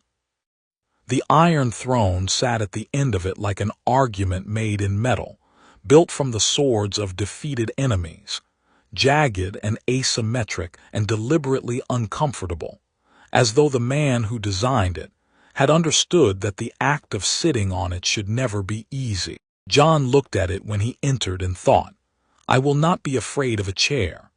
Robert Baratheon was enormous. Not the way the stories sometimes rendered him, not the warrior king of a decade and a half ago, the man who'd swung a warhammer through Rhaegar Targaryen's chest at the Trident. He was enormous in the way of someone who had once been a different kind of enormous, and time had translated it differently. The muscle gone to bulk, the bearing still there underneath, but having to work harder to make itself known. He was 40 and looked older, red-faced and dark-eyed, wearing his crown as though it had been placed on his head against his will, and he resented both the crown and the head for the situation. He looked at Jon with those dark eyes, and Jon looked back, and neither of them said anything for a long moment. "You have your father's face," Robert said, "not a greeting, the first move." "So I've been told," Jon said. "I put a hammer through that face," Robert said, "at the Trident. You put it through my father's chest." "He survived." Jon held the eyes. "He's in Dorne," Robert's jaw set. "I heard." He stood, which was the action of a man for whom standing had become effortful but who refused to negotiate from a seated position. "You've been in my city for 10 days making agreements with my wife." "Your wife made an agreement with me," Jon said, "with her children's welfare and the stability of the realm as the motivation. Those are not small motivations." "Don't tell me about motivations," Robert said, and there was something in the volume of it that wasn't quite fury. He was too intelligent for pure fury. There was self-awareness threading through the anger. "I know about motivations. You're here because you want my throne." "Yes," Jon said. The directness stopped Robert for a beat. He'd been expecting deflection, probably, or careful language, or the kind of diplomatic misdirection that the court had been feeding him for 15 years. The plain yes landed like the thing it was. "You could have come with an army," Robert said. "The Martells, the North, I hear. You have a dragon." He paused. "Why didn't you just come with an army?" Jon looked at him. Looked at the man underneath the bulk and the crown and the years. The man who had genuinely loved Lyanna Stark, who had gone to war for her in the particular way young men went to war, with the full weight of grief and rage, and the inability to distinguish between the two, who had built a kingdom afterward and then discovered that building had required everything he had and ruling required something different that he didn't know how to find, who had been slowly disappearing into wine and hunts and distance because the alternative was sitting with everything that hadn't worked. Because this isn't about the throne, Jon said. The throne is a piece of furniture. It's about the realm. What happens to the people in it? He held Robert's eyes. An army would have meant dead men in the streets of cities that don't deserve to have the wars of great houses fought in them. Dead soldiers who have families. Dead lords whose bannermen become orphans. He paused. I didn't come with an army because the realm doesn't need another war. It needs someone to stop the last one from playing out in slow damage for another generation. Robert stared at him. You know this, Jon said, not accusatory, factual. You know what the realm looks like. You've known for years, the debts, the state of the roads, the lords who... Don't tell me what I know, Robert said. It came out quieter than the previous sentences, which meant it was closer to the real thing. Then tell me I'm wrong, Jon said.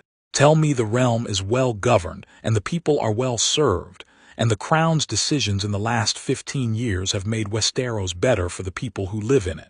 He waited. Tell me that. The throne room was very quiet.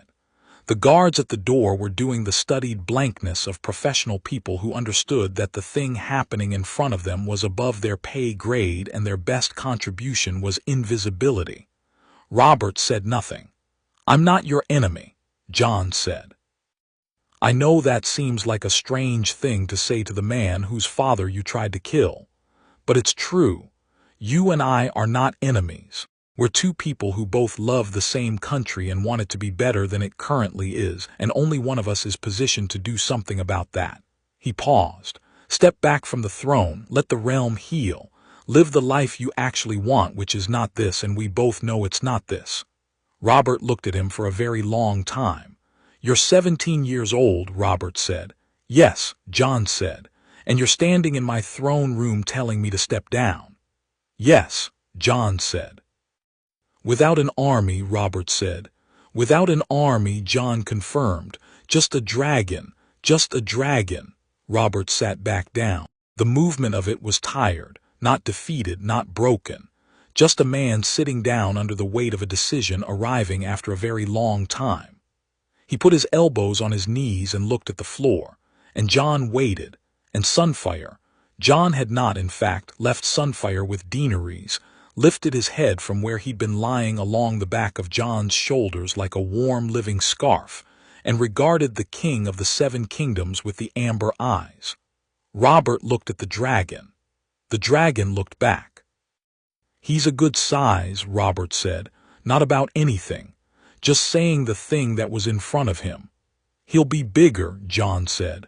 Robert made a sound that was, unexpectedly, something like a laugh. Of course he will. He rubbed his face with both hands. Cersei agreed to your terms. Yes. The children are provided for completely. That's not a negotiating position, it's a condition I set myself before the first conversation. Robert looked up. The dark eyes were, without the anger in them, something different, tired and sharp and real. Ned Stark, he said, he's with you. He will be, when it's time. Robert was quiet for a moment. He's the most honorable man I know, he said. It came out like an admission of something.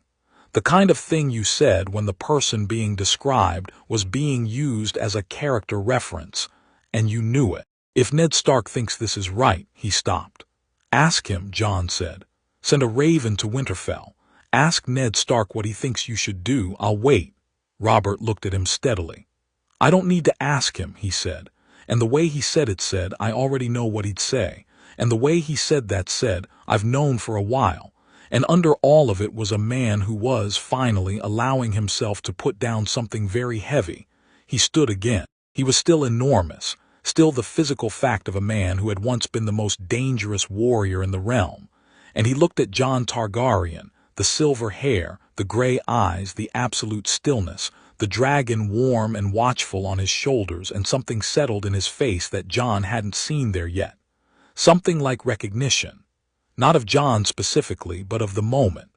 The kind of recognition that only came when you stopped arguing with the truth.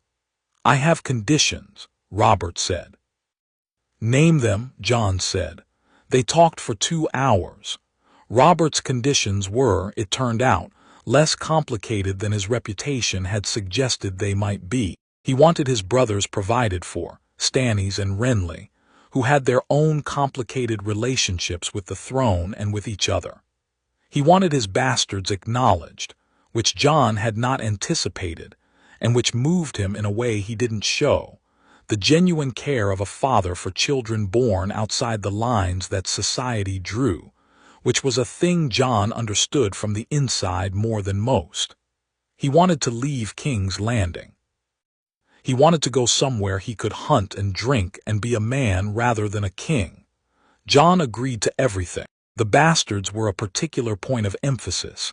He told Robert they would be treated as what they were, which was Robert's children, and that children didn't choose their circumstances and shouldn't bear the weight of them.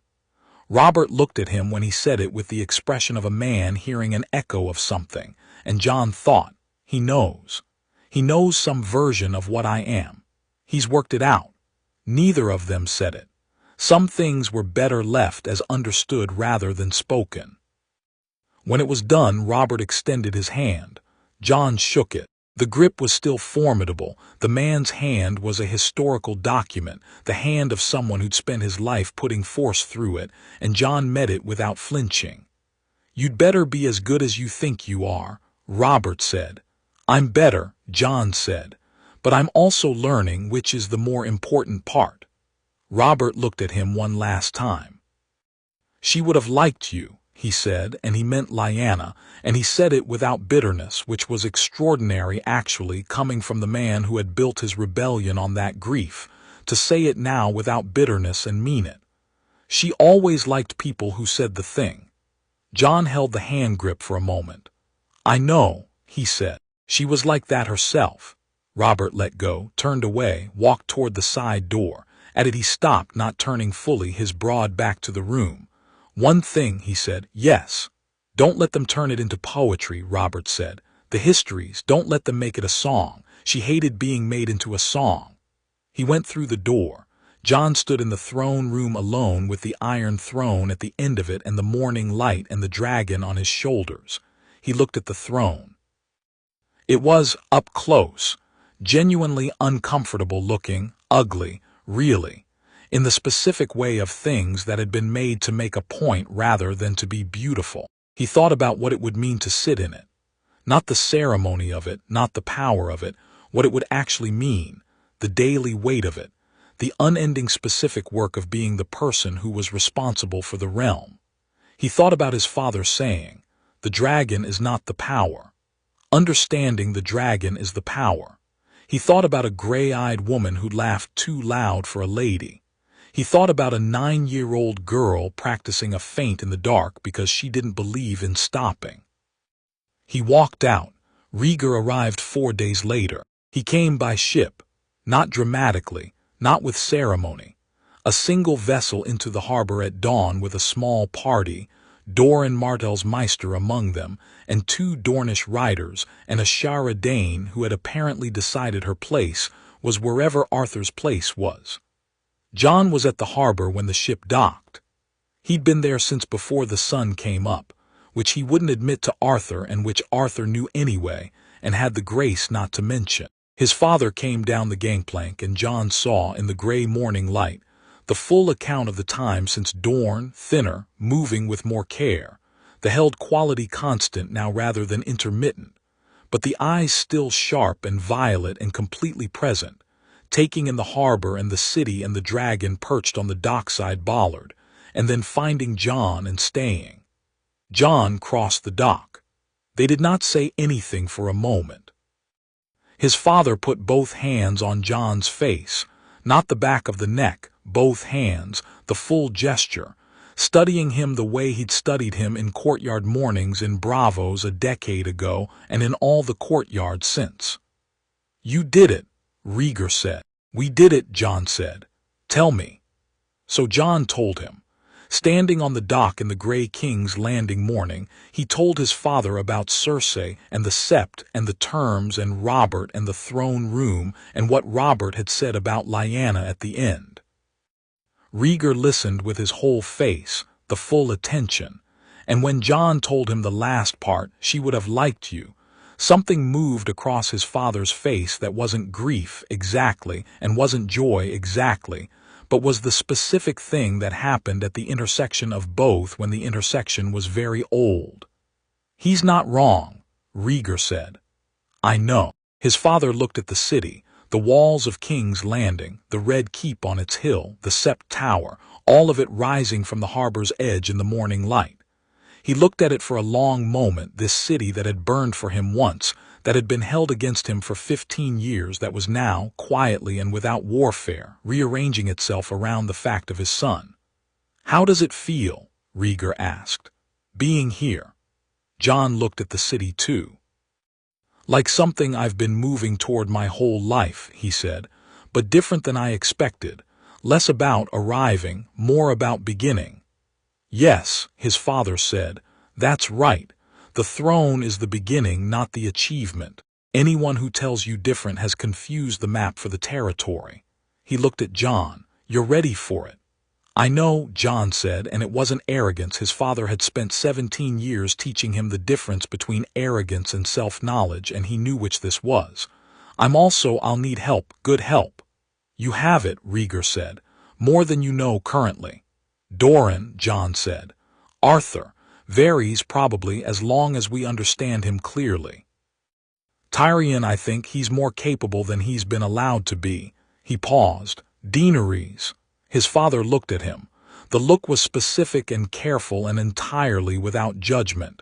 "Yes," he said simply. Jon looked at him. "You knew?" "I watched you with her in Pentos," Rhaegar said. "And I watched her with you. I have spent most of my life thinking carefully about what the people I love actually need and whether what they need and what I want for them are the same thing." He paused. "You're good together. You see each other clearly. That's the rarest thing." A pause. "She's your aunt, technically, which the history of our family has navigated that territory before. I'm not going to tell you what to do with your own life. I'm going to tell you that I see it and that it looks like something real." Jon said nothing for a moment. Then, "It is something real. Then take care of it the way you take care of real things." His father said simply. "With attention." The formal transition happened on the 17th day after Jon's arrival in King's Landing, in the throne room in the morning, with the lords and council assembled, and the household watching from the gallery above. Varys had managed the arrangements with the particular efficiency of someone who had been mentally planning this event for decades, and was pleased to finally be executing rather than hypothesizing. Robert was not present. He'd gone 3 days prior, hunting, he said, in the Kingswood, with the specific relief of a man walking out of a room that had been too small for too long. He'd sent word through his steward that he wished Jon well, and expected not to be bothered about affairs of state, which Jon thought was probably the most Robert Baratheon had ever said in the fewest words. Cersei was present. She stood at the side of the hall with Joffrey and Miachella and Tommen, the children arranged around her with varying degrees of comprehension of the morning's meaning. Tommen was holding his mother's hand with the earnest grip of a boy who understood that something significant was happening and wanted to be anchored. Miachella was composed in the way that Miachella was apparently always composed, watching with a sharp intelligence that Jon had noted twice in brief encounters, and filed under worth knowing properly, later. Joffrey was 12 and angry in the way that 12-year-old boys were angry when they lost something they'd been told was theirs. And Jon met his eyes once briefly, and gave him the same steady attention he gave everyone, and the boy looked away first. The small council was reduced, and would be rebuilt. Several lords had departed the city in the preceding days with the alacrity of men who felt the weather changing and preferred to be home when it settled. Several others had come. Doran Martell was in the hall, having arrived the previous morning in his chair, moved through the city with the dignity of a man who went where he chose and chose carefully. Tyrion Lannister stood near the front with an expression that was several things simultaneously, primary among them something that looked like relief. Arthur Dayne stood directly behind Jon. Daenerys stood to his right. The crown, not Aegon's crown, that had been lost in the sacking of the keep 15 years ago, but a simpler thing of Dornish gold that Doran had brought, elegant and undemonstrative, sat on the table beside the Iron Throne. Jon stood before the throne and looked out at the assembled room and felt, very clearly, the weight of it, not the theatrical weight, not the symbolic weight, the actual weight of all those lives and all that need and all that complicated, broken, repairable thing that was the Seven Kingdoms. He felt it and didn't flinch from it, which was the whole education of 17 years assembled into a single moment. He sat on the Iron Throne. It was, as advertised, genuinely uncomfortable, the metal edges pressing and the angles all wrong. A chair designed to remind the person in it what it held. Jon sat in it straight-backed and present and let it do what it did. Because that was the point. You didn't make the throne comfortable. You made yourself capable of the discomfort. And the distinction was the whole difference between a king and a person who wore a crown. The room was very still. Sunfire, from the high window ledge where he'd positioned himself with a clear view of the hall, made the heat sound, low and resonant, the sound bouncing off the stone walls in a way that was felt as much as heard.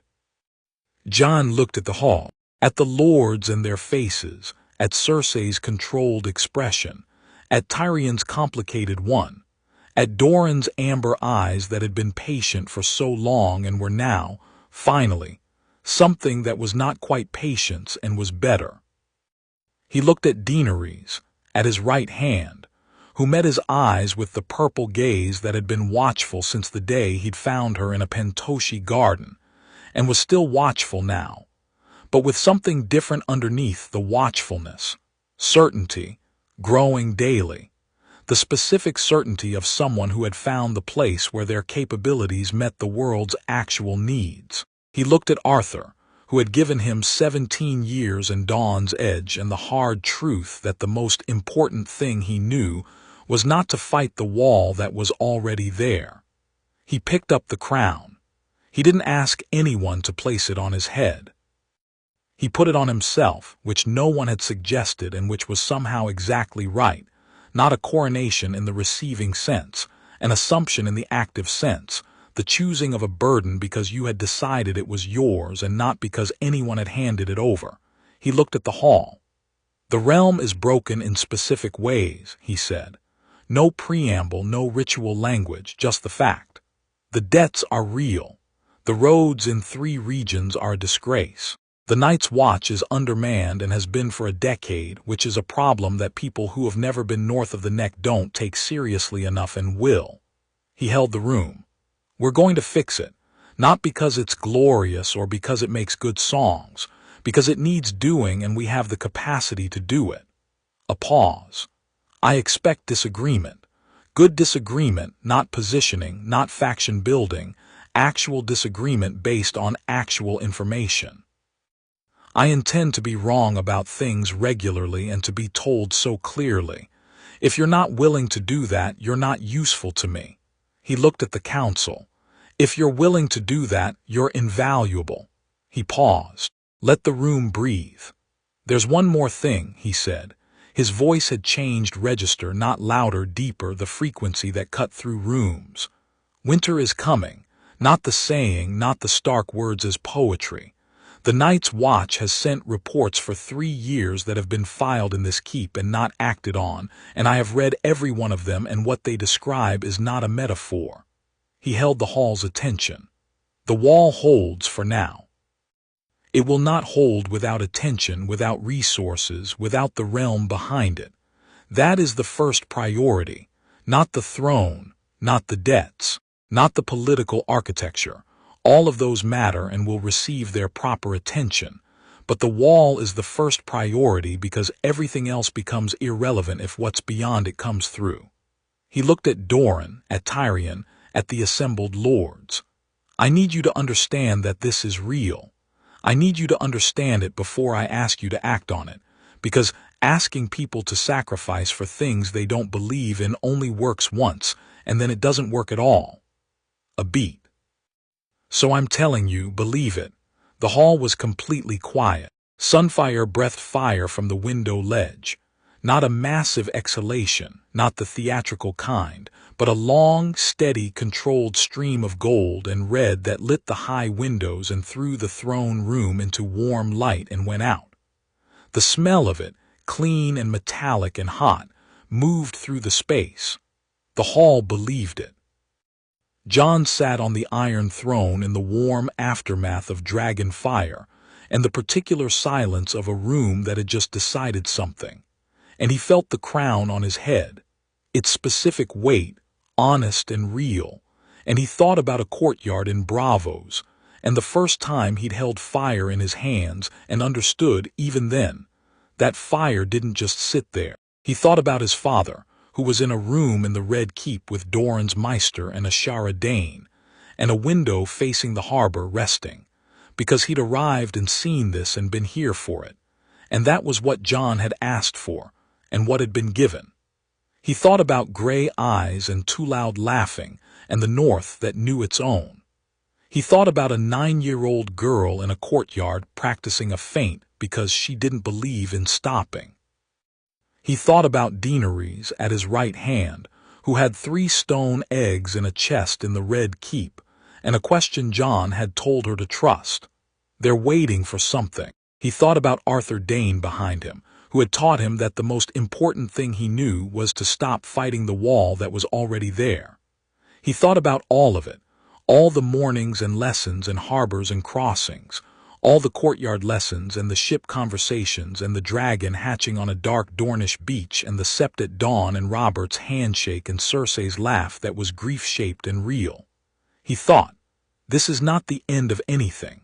He thought, this is the thing that comes before. He sat in the uncomfortable throne and ruled from it in the specific way that uncomfortable things required, straight-backed, present, unafraid, with the full attention of a man who understood that the most powerful thing in the world was not the thing you held.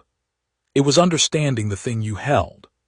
That evening, after the hall had emptied and the day's first council had met, and the decisions that needed making were either made or properly shelved, Jon went to his father's room. Rhaegar was awake, sitting up, with the window open to the harbor view, the evening light going golden across the water. He looked up when Jon came in and made the small nod that meant come, sit. Jon sat on the edge of the bed.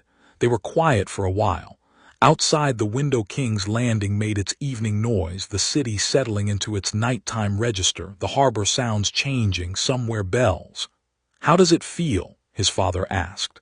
Jon thought about it. Really thought the way his father had taught him to think, not reaching for the available answer but finding the real one.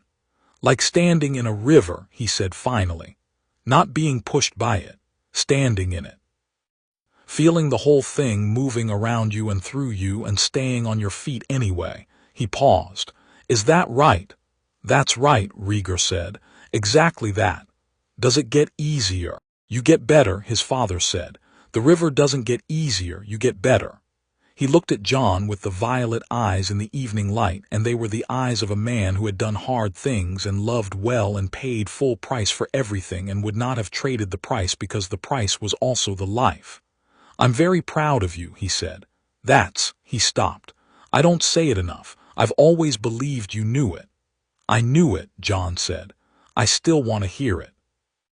His father put his hand on the back of Jon's neck, the grip, the one that held everything.